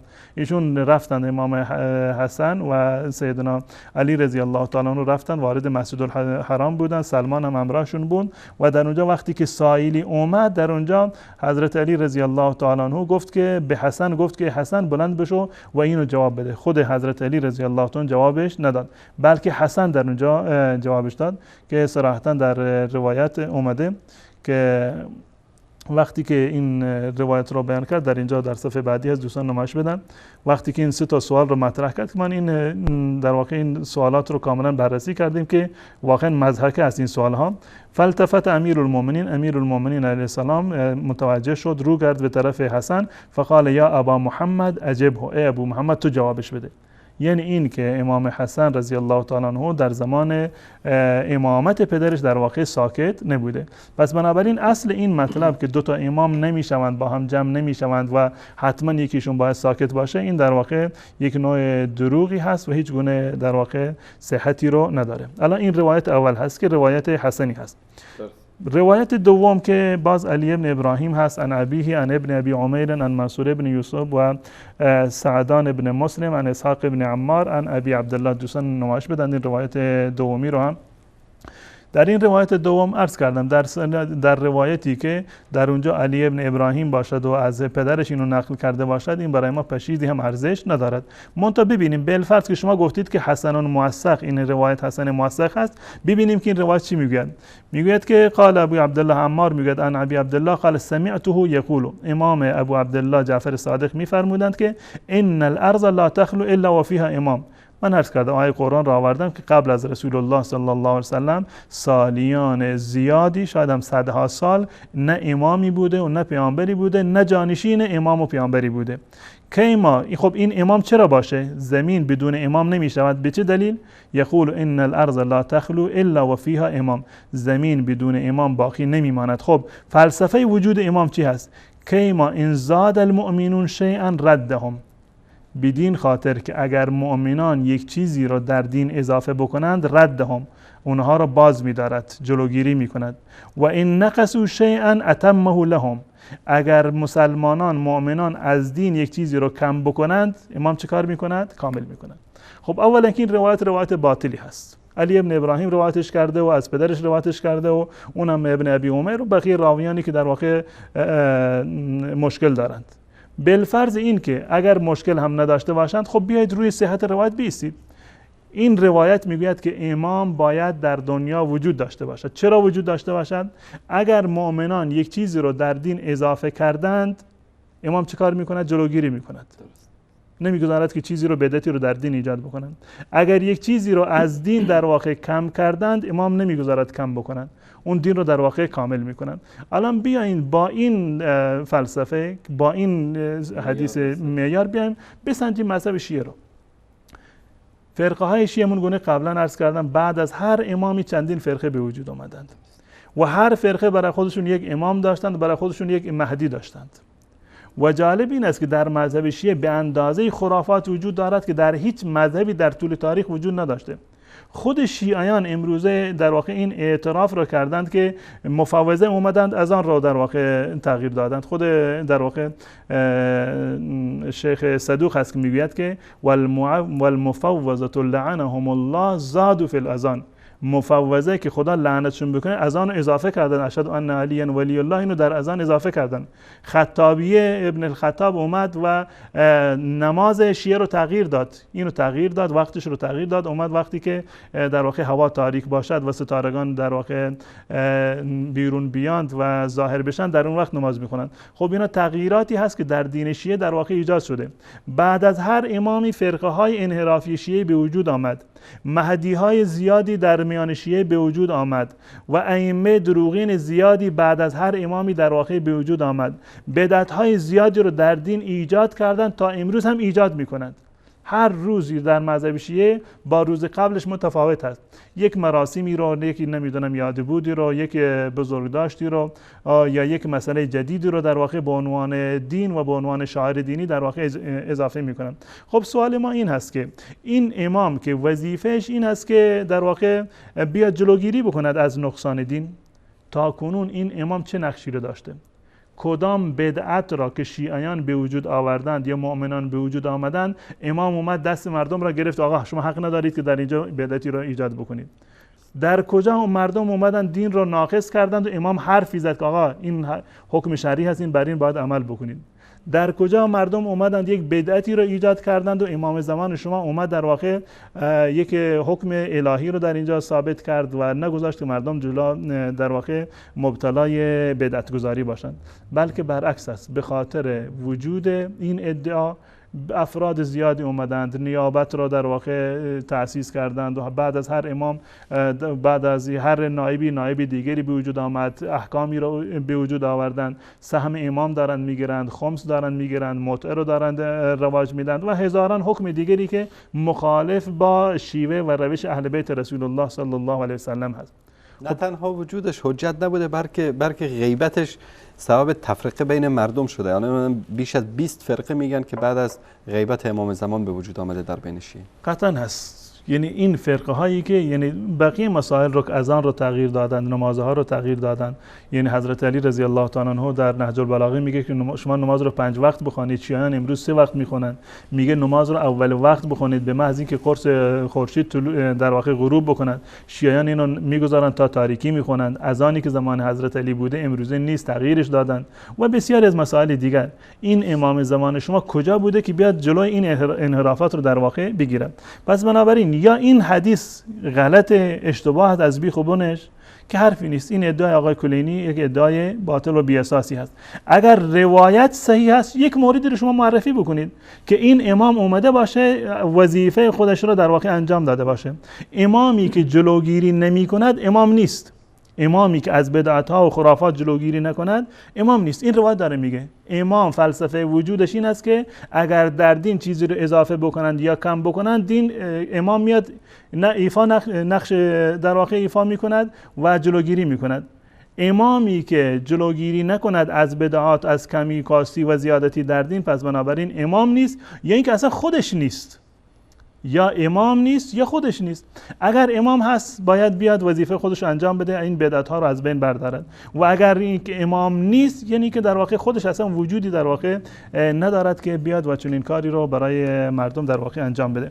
همون گونه که عرض کردم، یا این روایات صحیح نیستند، معتبر نیستند، از بیخوبان اینا این ساخته و پرداخته این دشمنان اسلام هستند، راویان دروغینی و غالیانی بودند که میخواستند که دین رو خراب بکنند، یا این روایات باطلند، خب این مطلب باطل است، یا اینکه این روایات صحیح هست، شما حداقل بیاد یک موردی رو برای ما در واقع معرفی بکنید که امام اومده باشه و از یک بدعتی جلوگیری کرده باشه، یا اینکه یک نقصی رو که در دین به وجود آمده اون رو در واقع از میان برداشته باشه، یا به درد حداقل دیر و دنیای مردم خورده باشه. چون واقعا وقتی که آدم میبینه این امام زمانی که ادعا میکنن این همه یا مهدی ادرکنی و امام زمان و ادعا، نه به درد دین مردم خورده نه به درد دنیای مردم، بلکه هم دین مردم رو خراب کرده هم دنیای مردم رو خراب کرده.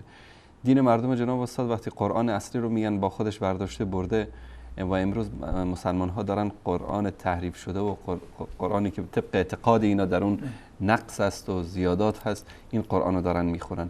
پس دین مردم رو خراب کرد. به درد دنیا هم که نخورده. امروز نه به درد مستضعفین ایران خورد، نه به درد مستضعفین عراق خورد، نه به درد فلسطین و بقیه کشورهای اسلامی. ولی واقعا این گونه از هیچ اصلی از اصول دین را امام زمان یعنی محمد ابن حسن عسکری برای مردم تبیین نکرده و در هیچ حکم شرعی ایشون حجت رو بر مردم قائم نکرده، در هیچ موردی جلوی بدعتگذاری رو نگرفته، در هیچ موردی ایشان جلوی کاستی های در دین رو نگرفته، بلکه همچنان داره در دین کاستی به وجود میاد، مردم اضافه میکنن، شاعری رو بر دین در واقع اضافه میکنن و نمونه هایی رو من خدمت شما و بینندگان عزیز من عرض کردم که به تصریح علمای شیعه اومدن و در واقع غالیان در دین شیعه ایجاد کردن، اما امام زمان در واقع یا اینکه اصلا نیست، امام زمانی نیست، یا هست بر وظیفه خودش در واقع عمل نمی کند، یا اینکه نمیدونم دیگه چه احتمالی رو باید بدیم،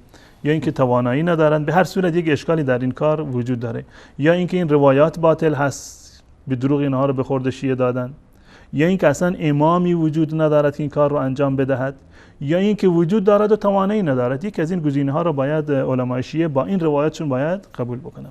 خب این روایت اول و روایت دوم بود که بهترین روایات این باب هستند، بهترین روایات این باب هستند، غیر از این که 10 روایتی که عرض کردم که نصفشون مجهول و نصفشون در واقع ضعیف بود. میریم روی روایت پنجم که در واقع آقای مجلسی گفته که این روایت پنجم صحیح است.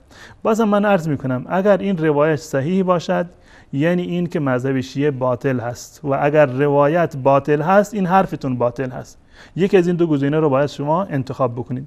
ببینیم در این روایت برگزیده باب و در روایت صحیح چی میگوید.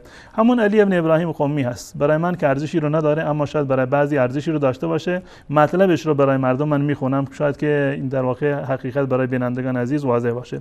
این هم از یونس هست و ابن مسکان هست که ما اینها رو کاملا مشخص کردیم و جالب این است که این از همون ابو بصیر خودمون هست. همون ابو بصیر خود، و شاید بینندگان عزیز یادشون رفته باشه من این ابو بصیر رو قبل از هر چیزی مطالبی رو که در موردش هست چند مورد خدمت بینندگان عزیز من بصیر که یکی از راویان مشهور شیعه است که ایشون سگ‌های ولگرد خیلی علاقه ویژه‌ای به ایشون داشتن جناب استاد. ولی این ابو بصیر یعنی چشمش در واقع نمیدیده و کور بوده و جالب است که اینا در چندین مورد این آقا اومده و توهین کرده به اهل بیت رسول الله صلی الله علیه وسلم. ایشون در واقع امام زمان خودش را یک انسان یعنی هم بی علم معرفی کرده و هم دنیا پرست، بی علم و دنیا پرست معرفی کرده و این روایات رو. خب و جالب این است که ایشون خودشون رو جنوب میکرده و میرفته در محضر امام ابو عبدالله تا اینکه امتحان بکنه ببینه که ایشون امام درستی هستند یا امام درستی نیستند. و جالب هست که این روایت همه در کتاب کشی، در کتاب رجال کشی در اینجا وجود داره. من خدمت بینندگان اینو میخونم، دوستان اگر نمایش بدن. روایت در ابو بصیر لیث ابن البختری المرادی هست و شخصیت 68 هست. با این سند روایتی رو در اینجا آورده. و فینا ابو بصیر المرادی، ابو بصیر المرادی در جمع ما بود. قال قلت له یا ابو بصیر اتق الله، ابو بصیر از خدا بترس و برو حج بکن با مال خودت، فانك ذو مال كثير، تو مال زیاد داری. فقال اسكت فلو ان الدنيا وقعت لصاحبك لاشتمل عليها بكسائه، اگر دنیا دست صاحبت یعنی امامت بیفته همه رو زیر عبای خودش جمع میکنه. یعنی تشبیه داده به آخوندای این زمان. و روایت دیگری که در اینجا هست روایت بعدی کرد کردم که در حالت جنابت. البته این روایت مفصل هست، در کتاب دیگر هم به صورت کلی اومده. ان رجل عن بکیر قال لقیت ابا بصیر المرادی، من ابو بصیر مرادی رو دیدم. قلت این تريد، میخوای کجا بری؟ قال اريد مولاک، میخوام برم پیش مولای تو، یعنی امام. فقلت انا اتبعك، من هم میام دنبالت.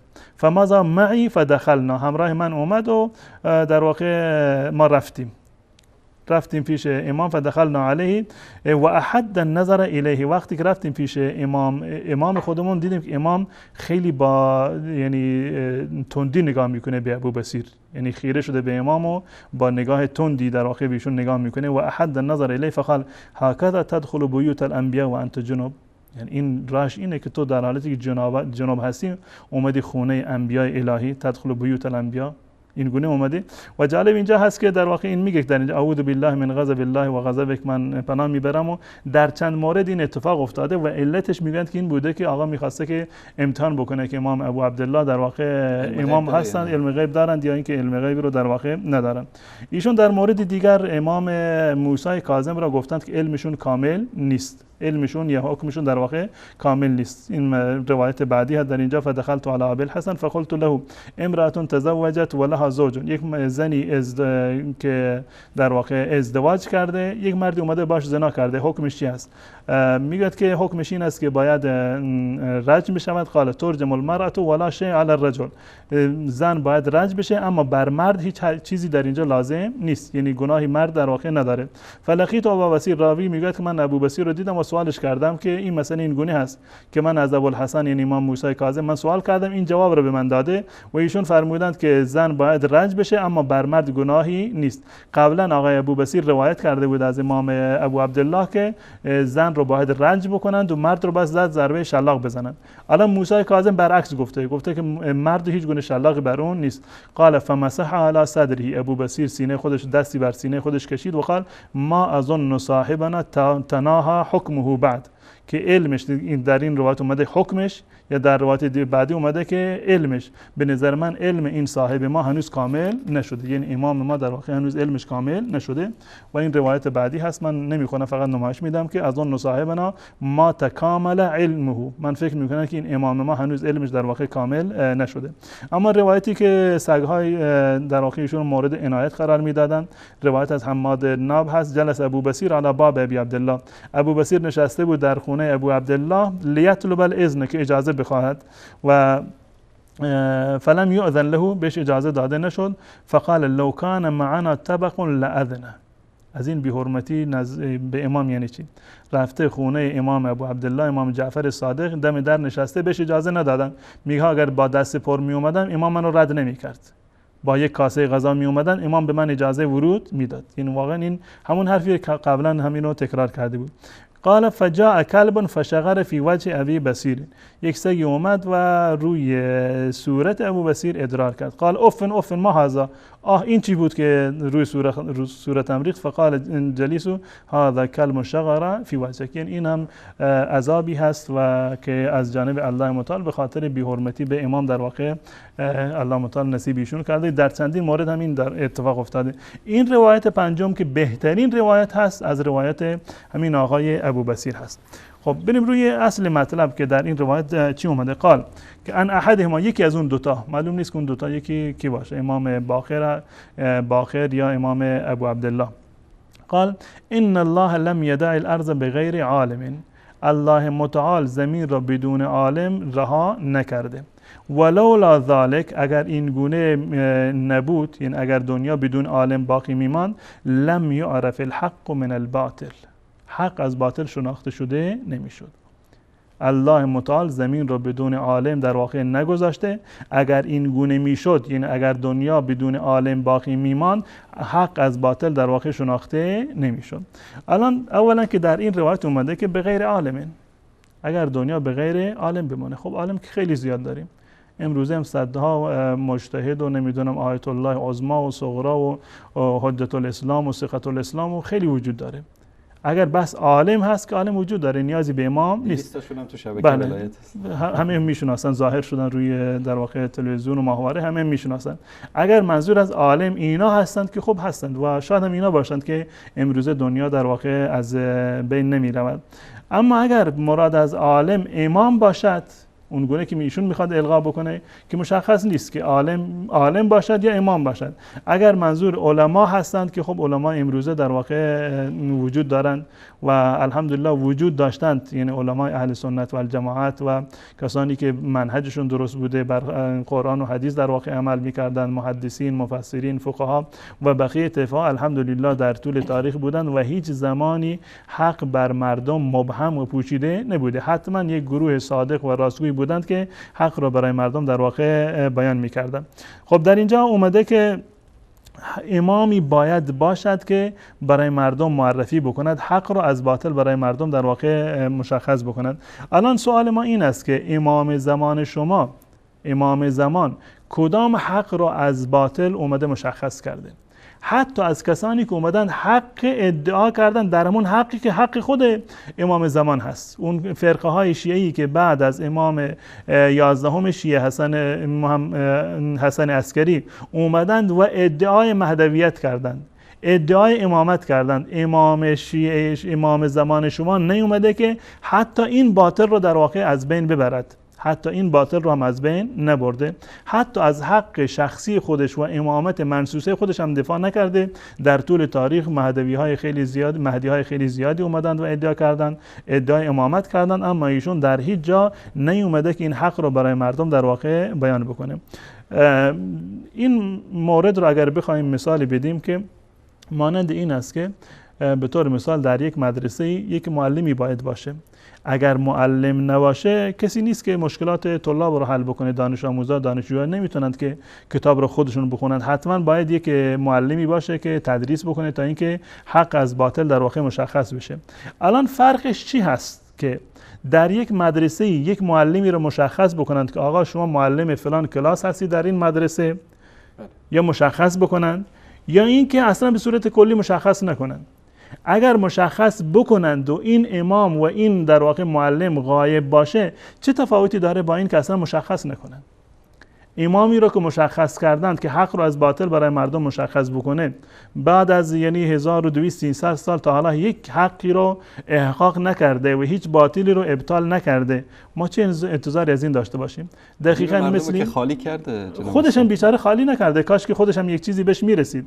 این بقیه کسانی هستند که در واقع سودجویی میکنند و به نام ایشون اومدن اموال مردم را در واقع غارت میکنند.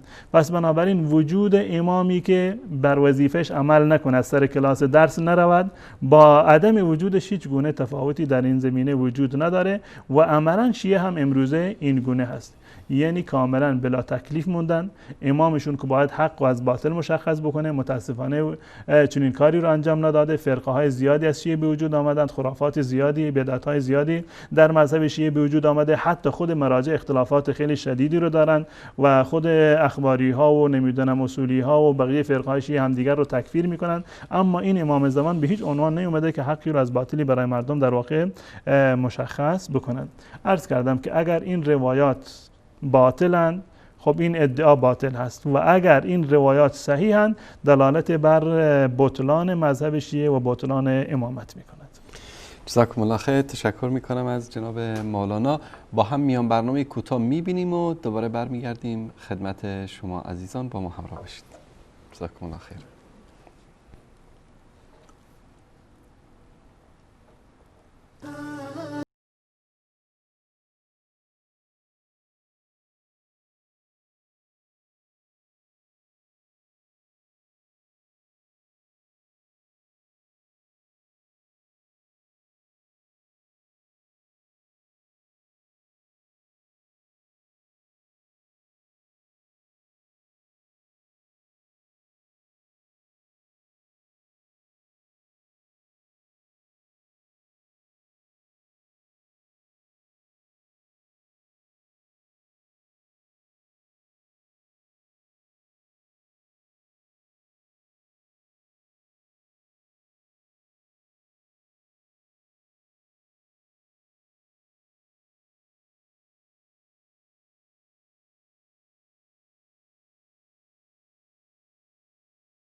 الله و اشهد ان محمدا رسول الله.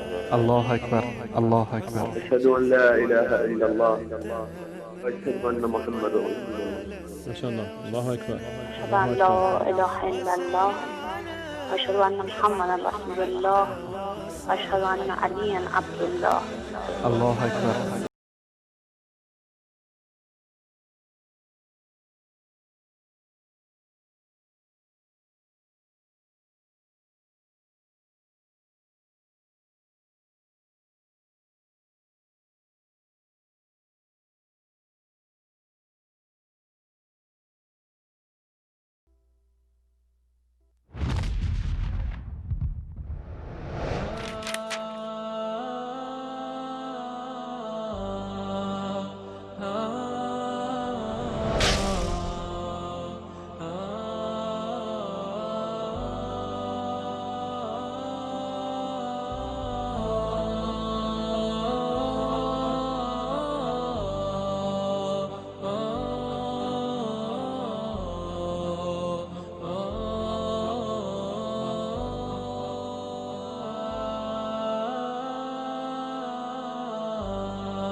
بله بینندگان عزیز گرامی، در خدمت شما عزیزان هستیم با نیم ساعت آخر برنامه که اختصاص دادیم به تماس‌های شما عزیزان.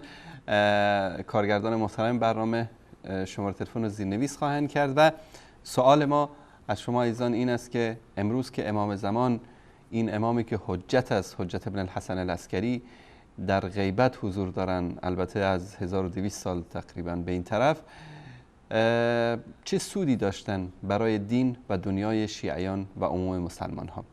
شماره تلفن های برنامه زیرنویس میشه و عزیزانمون در رابطه با این موضوع صحبت بکنن که موضوع برنامه هست و قضیه حجت ابن الحسن العسکری. و ما ترجیح میدیم که اگر که از علمای شیعه، از حجج اسلام و آیات اعظام، کسایی که دوست دارن از این شبهه‌ای که وجود داره در ذهن هر انسانی که انسان عاقل باشه، اگر دوست دارن تماس بگیرن و خودشون رو معرفی کنن، انشاءالله وقت بیشتری هم به اونها اختصاص خواهیم داد.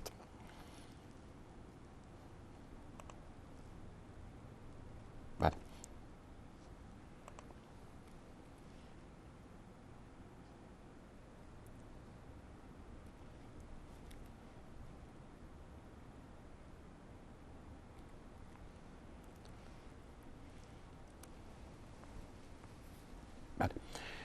شماره تلفن های برنامه رو احمد جان زیرنویس کردن و من تا این صفحه تماس ها رو باز بکنم.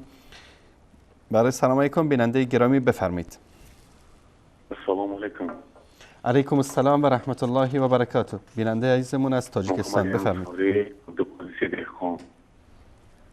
بفرمایید برادر. شما سلامت باشید. شما خوب هستی؟ احوال شما خوب است؟ زنده باشید برادر گرامی. در مورد موضوع برنامه اگر صحبتی دارید بفرمایید. بله برادر عزیز.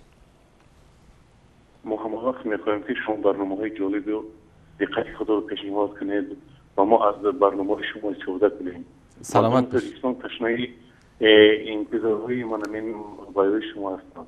سلامت باشید برادر بزرگوار. الله مطالب ستون کنه. بنده رو اگر شناختید بنده محمود اودینایی هستم. بفرمایید برادر گرامی. من اوید یک مسئله اوید بیرون از موضوع شما صحبت کردنی هستم. اگر شما شماره ما از خود ببینید بعد از عموما موضوع صحبت کنید. درست. انشالله شما سعی کنید که ایمیل برامون بفرستید به ایمیل life@wisal.tv. بازین هست بود نمار جونی من تحلیل قرار زندگی من و فرزندانی من عموما یک حالتی بوده من مغلق رساندم. این رو به دوست خداوند دیگر کس نمیدونه. درست. تشکر از شما برادر عزیز. الله مطالب ستون کنه. شماره من رو فراموش نکنید که خواهد در صحبت باشه. انشالله. احمد جان شماره ایشون رو یادداشت بکنید. تشکر از شما. خدا نگهدار. برای سلام علیکم بفرمایید. سلام علیکم آقای استاد انصاری. علیکم السلام و رحمت الله و برکاته. خودتون رو معرفی کنید، از کجا زنگ میزنید؟ من محمد از مشهدم، یا همون آخوندی که شما میگین. بفرمایید آقا محمد. استاد الان آقای استاد عبدالقدوس گفتن که امام زمان چرا جلو گمراهی ها رو نمیگیره. آیا زکریای پیغمبر که در میان علمای یهود بود تونست جلوی ظلم و ستم و رباخواری علمای یهود رو بگیره، یا باید مثل امام حسین و اینها کشته بشن؟ فایده ای نداره.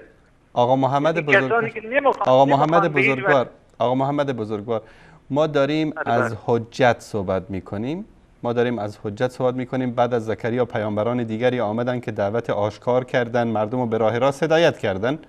اما الان امام 12 شما آخرین امام است و بعد از اون دیگه امامی نیست.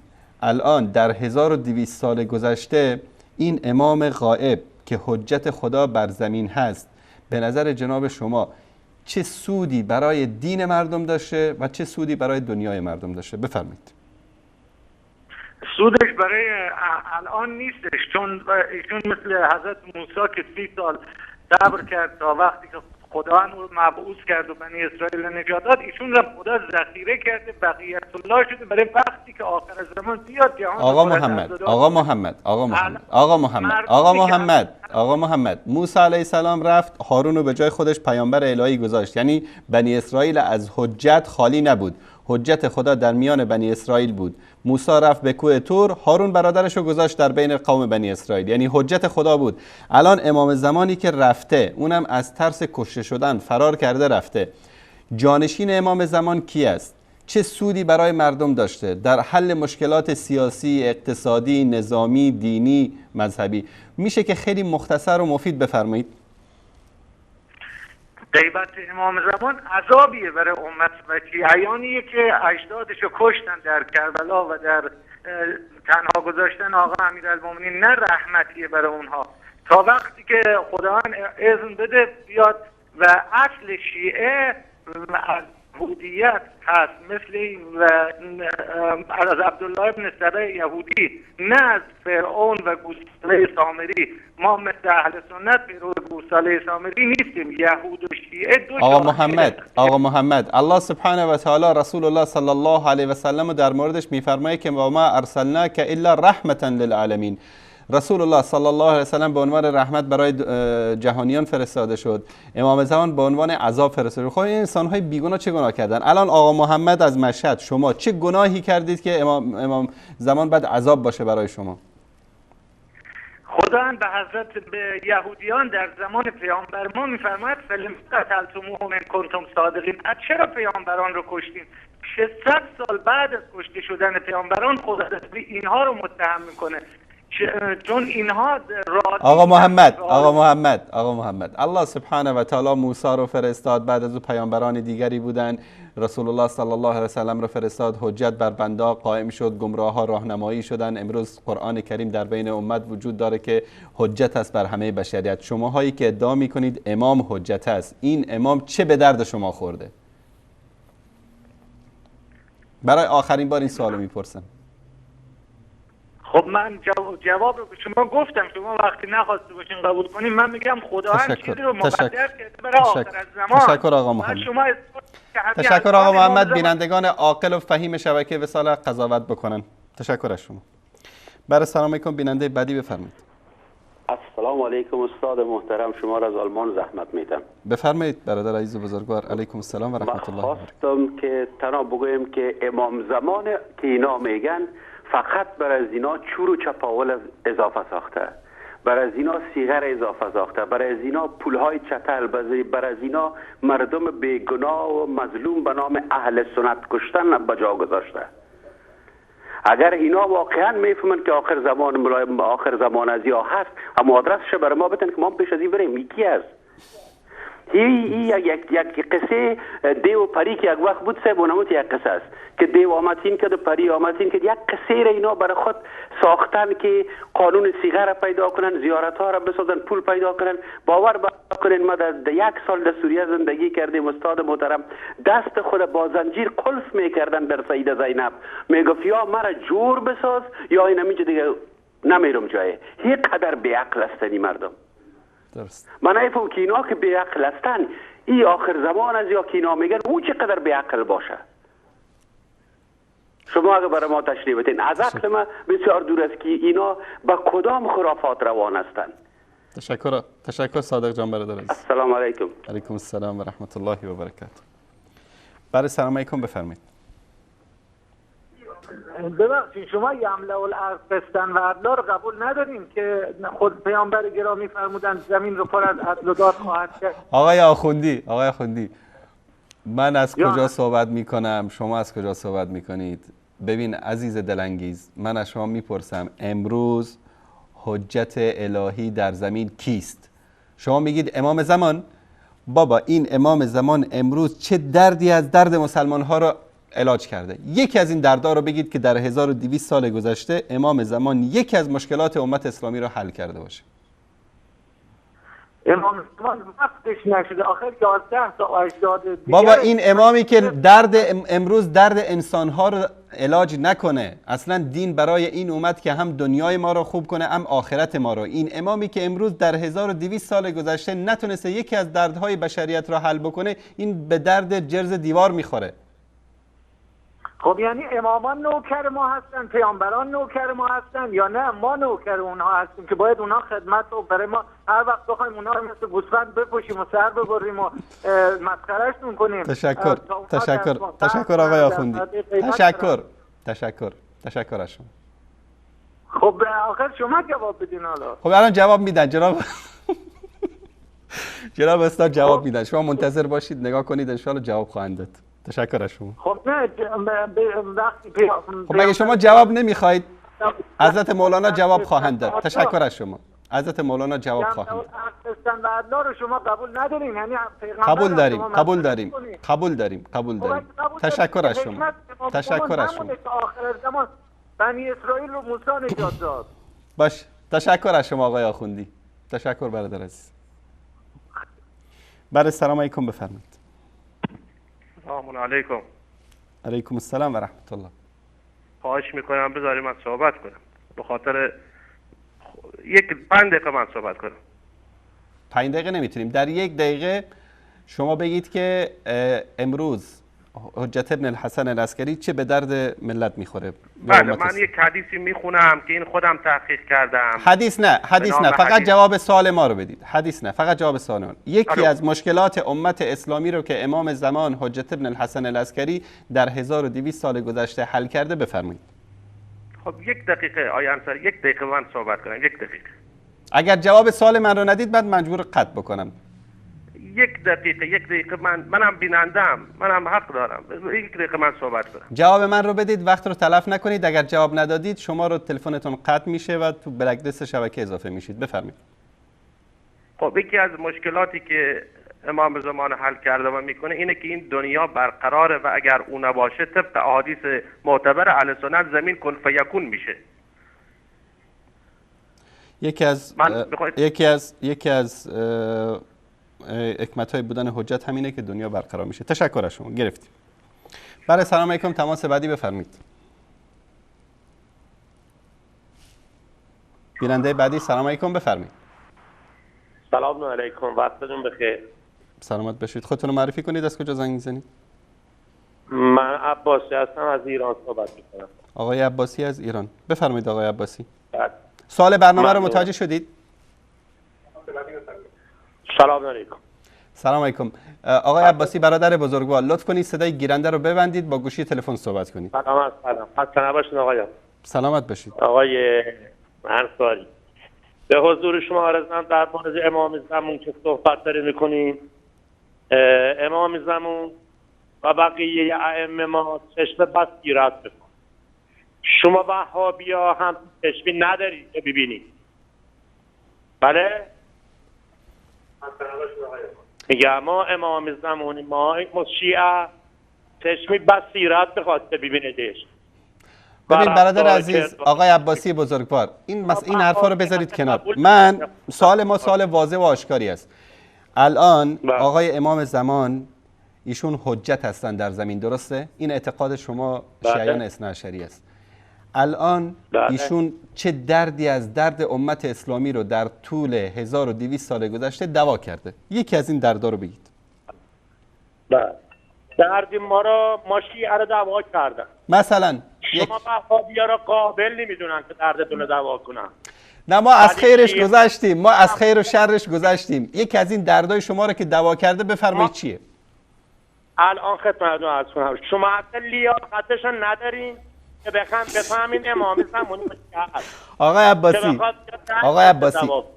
عباسی شما با کتاب الوهاب ابن تیمیه ایشون دارن فحاشی میکنن. من از شما سوال پرسیدم یکی از دردهای شیعیان رو که دوا کرده، حالا ما وهابیا به قول شما لیاقتش رو نداریم، یکی از دردهای شیعیان رو که علاج کرده بفرمایید. قطع کردم. حالا سوال مشکلی داریم میپرسیم ازت استاد. بله سلام علیکم بیننده گرامی بفرمایید. سلام از ادب خدمت استاد انصاری عزیز. سلام و رحمت الله و برکاته. بنده نقشبندی هستم، مزاحمت شدم از لندن. آقای نقشبندی از لندن بفرمایید برادر بزرگوار. جناب استاد انصاری یه روز یه آقای تو چراغ قرمز گیر کرده بود، چراغ سبز شد نرفت، قرمز شد نرفت، سبز شد نرفت. یه آقای هم پشت سرش بود، سرشو در آورد گفت آقای محترم شما منتظر چه رنگی هستید؟ منم از این آقای آخوندی و از این آقای محترم میخوام بپرسم این آقای امام زمان منتظر چه رنگی هستن که 1200 سال ما انسان ها رو سر کار گذاشتن؟ این جواب به من بدن بی زحمت. و السلام علیکم و رحمت الله و برکاته. علیکم السلام و رحمت الله و برکاته. تشکر. بیننده گرامی سلام علیکم بفرمایید. بله سلام علیکم بفرمایید.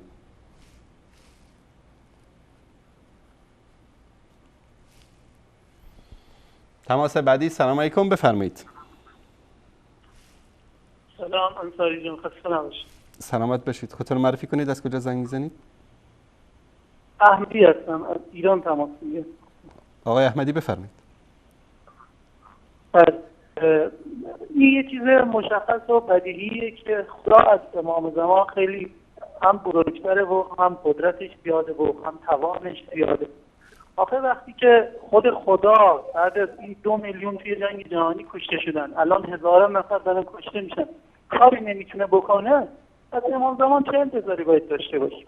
وقتی خدا این همه قتل و کشتار و نقص و اینها رو میبینه هیچ کاری نمیتونه. موضوع برنامه خدا نیست، موضوع برنامه امام زمان است. اگر در مورد امام زمان صحبت کنید فقط. بله دیگه همین امام زمان کاری نمیتونه بکنه، خدا نمیتونه. درست. تشکر. بله سلام علیکم بفرمایید. سلام علیکم، خسته نباشید. سلامت باشید. خودتون رو معرفی کنید از کجا زنگ میزنید؟ بله. اسمتون و از کجا زنگ میزنید؟ من مهدی هستم از تهران. آقا مهدی از تهران. آقا مهدی بفرمایید. سوالتون رو بپرسید من جواب بدم. فرمودم که آقای امام زمان که از 1200 سال به این طرف حجت الهی در زمین هستن، چه نفعی یا چه ضرری برای امت اسلامی داشتن، چه دردی رو دوا کردن؟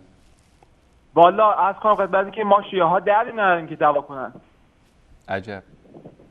این همه شیعه که کشته میشه، این همه شیعه کشته میشه در عراق، جنگ 8 ساله ایران و عراق، این همه مشکلات اقتصادی، این همه درگیری‌هایی که در داخل ایران هست، امام زمان کی میخواد اینا رو حل بکنه؟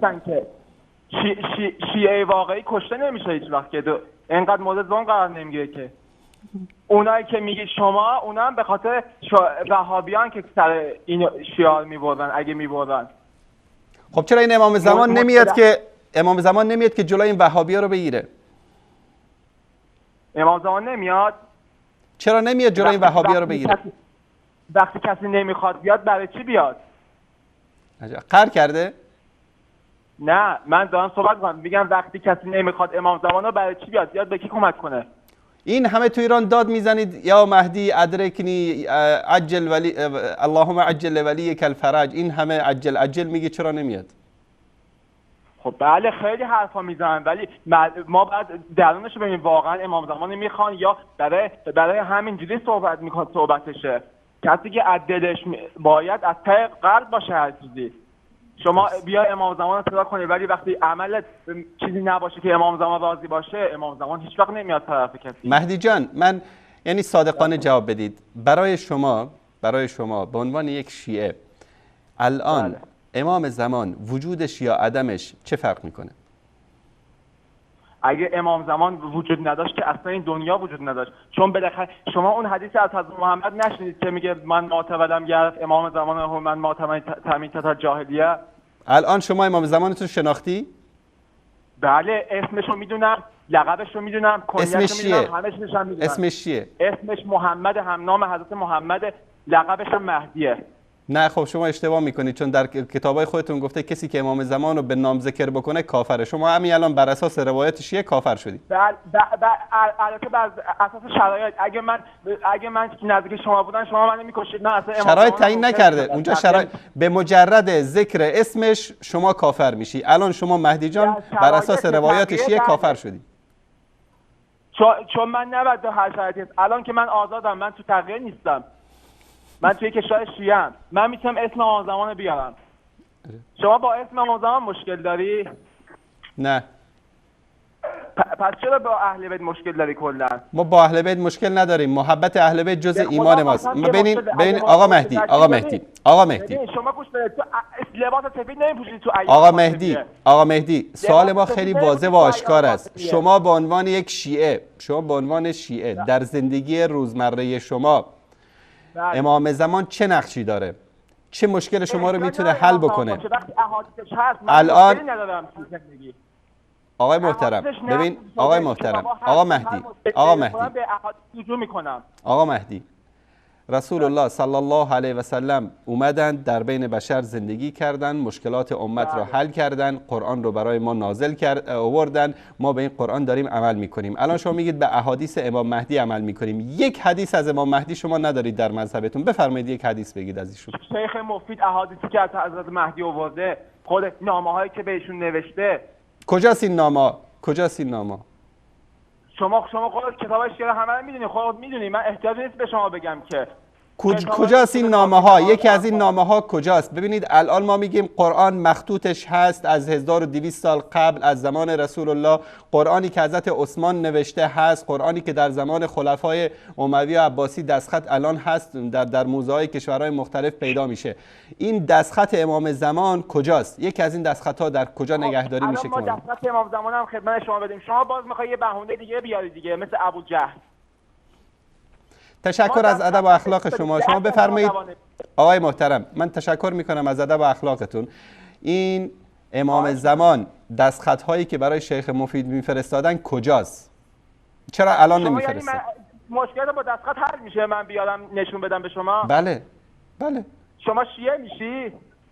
ثابت کن که امام زمان هست من شیعه میشم، همینجا اعلان میکنم که شیعه شدم. ثابت کنم؟ بله. که احادیث ما رو خوندید یا نخوندید؟ ما الان در مورد احادیث شما داشتیم بحث میکردیم چند لحظه قبل.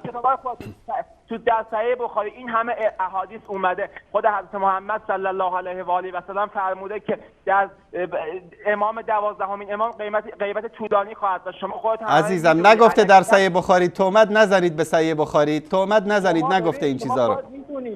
شما خودت حقیقت رو میدونید، چرا کتمان میکنید؟ این دنیا ارزش داره. آقای محترم مهدی جان برادر عزیز، ما صحیح بخاری خودمون رو بلدیم که چی توش نوشته. در صحیح بخاری تهمت نزنید، در صحیح بخاری نیست. هست، چرا نیست؟ صحیح مسلم، صحیح بخاری هست. بخون یک از این روایت ها رو بخون. شما آخه من بخونم که تو قبول نمی‌کنی که. تشکر میکنم.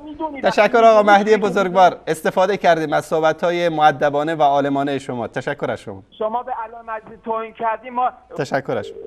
برای سلام علیکم بفرمایید. بیننده بعدی سلام علیکم بفرمایید. سلام علیکم بفرمایید.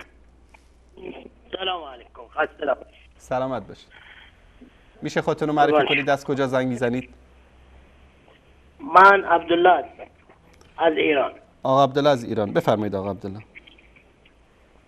انصافاً جواب خوبی دادین به این بیننده قبلی، اینی که در رابطه با امام زمان صحبت کرد. آقا عبدالله شما در مورد خودتون صحبت بکنید. وجود امام زمان در زندگی شما چه نقشی داره؟ آیا به درتون خورده نخورده؟ یکی از فواید وجود امام رو بگید. زندگی من که هیچ جایی نداره. زندگی من خدا هست، جایی نداره. این همه ظلم داره. من در مورد امام زمان صحبت میکنم. شما من تعجب میکنم واقعا از شما مردم. برای سلام علیکم بفرمایید. سلام علیکم و رحمت الله. علیکم السلام و رحمت الله. خودتون رو معرفی کنید، از کجا زنگ میزنید؟ از پاکستان عبدالرحمن هستم. آقا عبدالرحمن بفرمایید برادر عزیز. حال شما خوبه؟ سلامت باشید. تشکر از شما، بفرمایید. این برادر عزیز اینها یک از سخنهای عجیب بزنن. بله. بله بفرمایید. یا از خدا نمیترس که امام زمان هیچ کار کردن نمیتواند، الا خدا نمیتواند. درست. خدا یارا هدایت کنه. آمین. هدایت نباشم نگم است. آمین. تشکر از شما برادر عزیز. الله متلفستون کنه. تشکر. علیکم السلام و رحمت الله و برکاته. برای بیننده بعدی سلام علیکم بفرمایید. السلام علیکم و رحمت الله و برکاته. علیکم السلام و رحمت الله و برکاته. عرض ادب و سلام ادب دارم نسبتی استاد عزیز مولانا عبدالقدوس دهقان. زنده باشید. علیکم السلام. من فقط همین رو میخواستم خواهد کنم که تو حاضر من یگان شیعه من رو رافضی من رو ندیدم که استاد از آقای شترمرغ سر کرده. آنها نمیتونن با شما بحث کنن، زیرا در باطل نمیتونند با حق روبرو شود. و ابو علی ابن سینا بزرگوار نیز یک پند خوبی گفتند که اگر برای اشتباه 1001 دلیل بیاورید، واقع 1001 اشتباه از شما سر بدهد. کلا شما همگی دین اینها استاد همگی اشتباه است. از این رو با حق روبرو شدن برای آنها مشکل است. از برای همین لحاظ با شما فوش میارم سخنهای ناجو میگم، لیکن الله انشاءالله با ماست. و همین را گفتنی هستم که اگر حضرت مهدی تشریف بفرمایند، قسم به خدا اول انسان هایی که با ضد جنگ میکنن این رافضی ها هستن. درست. از برنامه خوبتان بسیار تشکر میکنم. الله شما رو نگهبان باشد. السلام علیکم و رحمت الله. و رحمت الله و برکاته. بینندگان عزیز، اگر که متوجه شده باشید در شروع برنامه این باب رو که ما بررسی می‌کردیم، جناب استاد بعضی از این روایت ها رو نشون دادن. یکی از اینا رو من اینجا خدمتتون نشون میدم. احمد جان روایت 5 رو از این باب نشون بدید. میگه یکی از حکمت‌های وجود امام این است که ان الله لم يدع الارض بغیر عالم ولولا ذلك لم يعرف الحق من الباطل.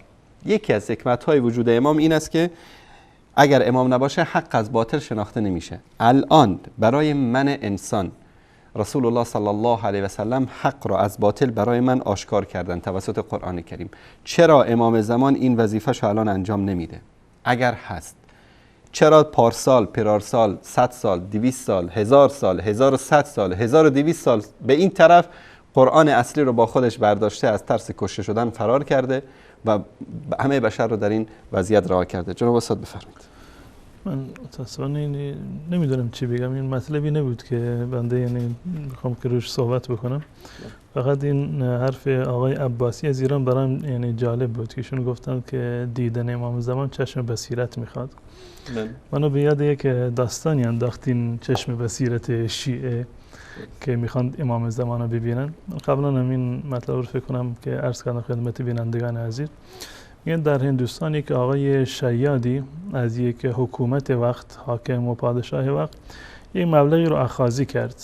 گفت که یک مبلغی در اختیار من بذار، یک بودجه هزینه‌ای به من بده، من میخوام برای تو یک تاجی درست بکنم، یک تاجی که واقعا یعنی زیبا باشه و شایسته مقام پادشاهی شما باشه.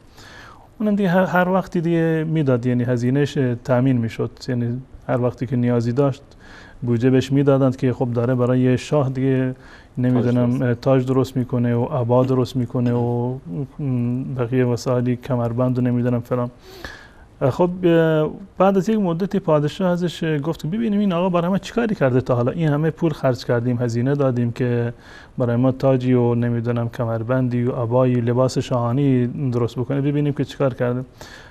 گفتن اینو صداش زدن، گفتم تا حالا چیکار کردی، کار چقدر پیشرفت کرد؟ خیلی کارم پیشرفت کرده، با این پولی که من از دربار پادشاهی گرفتم من رفتم و کارخانه زدم و دارم میبافم و مواد خیلی دست اولی رو من آوردم و تاج تا یک مقداری کار شده و لباسات یک مقداری کار شده و شما تشریف بیارید و ببینید، یعنی بازدید بکنید. خب رفتند از این قصر پادشاه رفتند بیرون، گفت که ها اینجا هست محلی که میخوایم بریم اینجا، اما دیدنش یک شرطی داره. دیدن تاجی که من درست کردم، لباس شاهانی که من درست کردم یک شرط داره، فقط آدمای حلال زاده میتونن ببینند، حرام زاده نمیتونه که تاجو ببینه. کسی که حلال زاده باشه، به قول این آقا چشم بصیرت داشته باشه، فقط اون میتونه ببینه، بقیه نمیبینن. خب پادشاه و با وزرا همه رفتن داخل و دیگه بازدید میکردن. این آقای شیاد توضیح میداد، ها اینو که میبینید اینجا، این الان تاجه، نصفش درست شده، ببینید چه قشنگه. پادشاه بله خیلی هم زیبا هست، هیچی نبود، فقط خب میترسید اگر بگه که نمیبینم یعنی اینکه حرام زاده هست، یعنی چشم بصیرت نداره. اگر بگه که نمیبینم اصلا نسبش زیر سوال میبره و بگه که نمیبینم، خب یعنی که کوری مگه نمیبینی؟ نمیدونم دیگه. این آقا میگه که اگر انسان چشم بصیرت داشته باشه شاید امام زمان رو ببینه، نمیدونم شاید آقایون شیعه میبینند امام زمان رو. و امیدوار هستم که انسان به الله متعال به انسان یک عقلی رو بده بر اساس عقل و منطق در واقع، ولی اینکه 1% شما این احتمال رو بذارید، 1%، نمیگویم که 100%، 1% این احتمال رو بذارید که این اصول کافی با این روایاتی که بنده دروغ بودنشون رو براتون ثابت کردم، 1% احتمال بدید که اینا دروغ هست. با عقل خودتون، با منطقتون، با معیار قرآن بروید، دین خودتان را، مذهب خودتان را و این اعتقادات خودتان را بررسی بکنید، ببینید که به کجا خواهید رسید. و مطمئن هستم که هر کسی که دنبال حقیقت باشد و صادق باشد در پیروی از حقیقت، مطمئنا الله متعال اون را به حق و حقیقت انشاءالله خواهد رساند. بیننده‌ای گفتن که همین که دنیا برقراره این یکی از حکمت‌های وجود امام است. من قبلا این آیه رو خوندم از سوره مائده بود که رسول الله متعال می‌فرماید قد جاءکم رسولنا یبین لکم علی فترة من الرسل. یک فتره بوده، فتره یعنی زمان انقطاع پیامبران بوده. اگر واقعا بدون پیامبر و بدون امام دنیا از بین میرفت، باید قبل از رسول الله صلی الله علیه و سلم دنیا باید از بین میرفت.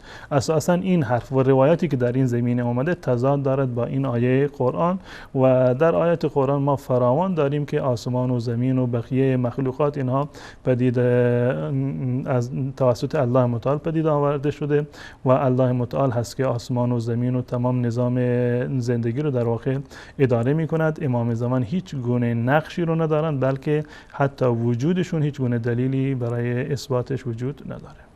بله، جزاکم الله خیر جناب حضرت مولانا عبدالقدوس دهقان که واقعا این دو باب رو که بررسی کردید من تعجب کردم، یعنی که کل این اعتقاداتی رو که اینها بر این 12 امام خاصن حضرت امام زمان عین جیم بنا کردن انقدر سست و پوشالی است که حتی نمیتونن یک دلیلی هم داشته باشن. البته این مطالب من فقط 3-4 تا از این روایات این باب رو من خدمت بینندگان عزیز که آقای مدرسی گفته بود که بهترین روایات هستن اینا رو بررسی کردم. بقیه 10 روایتی گفته بود 5 تاش ضعیف است و 5 تاش مجهول است. غیر از این اشکالات خیلی زیادی داره. به طور این از روایات علی ابن حکم هست، از روایات هشام ابن سالم هست و افراد دیگری در روایاتشون هستند. محمد ابن فضیل هست که 2-3 روایت در این باب در واقع از این آقا هست و ایشون جز راویان تحریف قرآن هست. در باب معروفی که من قبلا خدمت بینندگان عزیز نمایش دادم، باب نکات و نطف، در اون حدود 10 روایتشون دارند. روایت 58 59 64 دقیقاً از آقای محمد ابن فضیل هست که تصریح کرده بر تحریف قرآن. یعنی یک مشت انسان خرافی و معتقد به تحریف قرآن و کافر به قرآن جمع شدند و این مطلب رو بیان کردند که منم عرض کردم با دیده عقل اگر ما نگاه بکنیم، اگر این روایات صحیح باشند به معنی بطلان امامت هست و اگر باطل باشند به معنی بطلان این حرف و این در واقع قاعده هست. خیلی مختصر در 1 دقیقه لطف کنید اعتقاد ما در مورد حضرت مهدی حقیقی رو، چون بعضی بینندگان شبهه براشون ایجاد شده که ما اصلا کلا مهدویت رو انکار میکنیم. بله، ما در روایت صحیح و صریح خودمون داریم که مهدی آخرالزمان اسمش از محمد ابن عبدالله، نامش و نام پدرش در واقع مانند نام و نام پدر رسول الله صلی الله علیه و سلم هستند. در آخرالزمان ایشون در واقع ظهور میکنند. از اولاد سیدنا حسن ابن علی هستند، نه از اولاد حسین، و ایشون در آخرالزمان میاند و دنیا را پر از عدل و داد میکنند و ایشون امروزه وجود ندارند. در آخر زمان در واقع به دنیا خواهند آمد و از فرزندان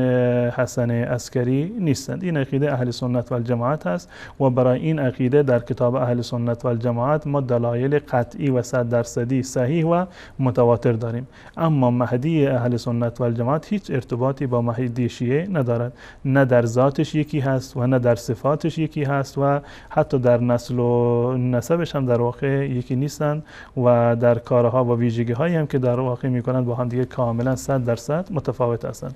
ما به مهدی که در روایات اهل سنت و الجماعت اومده محمد ابن عبدالله از اولاد حسن مجتبی رضی الله تعالی عنهما ایمان داریم با اون کیفیتی که در کتاب های اهل سنت و الجماعت اومده. اما محمد ابن حسن عسکری نه اصلی رو داره، نه ولادتش ثابت هست و نه امامتش و نه بقایش و نه مهدی بودنش. تشکر از شما، تشکر از تک تک شما بینندگان عزیز گرامی که تا این لحظه بیننده برنامه ما بودید. تا حجت بی حجت دیگر که گوشه دیگری از دروغ‌ها و خیانت‌های این شیادان دین فروش کلینی و مجلسی و غیره رو برای شما آشکار خواهیم کرد. همه شما عزیزان را به پروردگار متعال میسپارم. صلی الله علی سیدنا و حبیبنا محمد و علی آله و صحبه اجمعین و السلام علیکم و رحمت الله و برکاته. جزاکم الله خیر.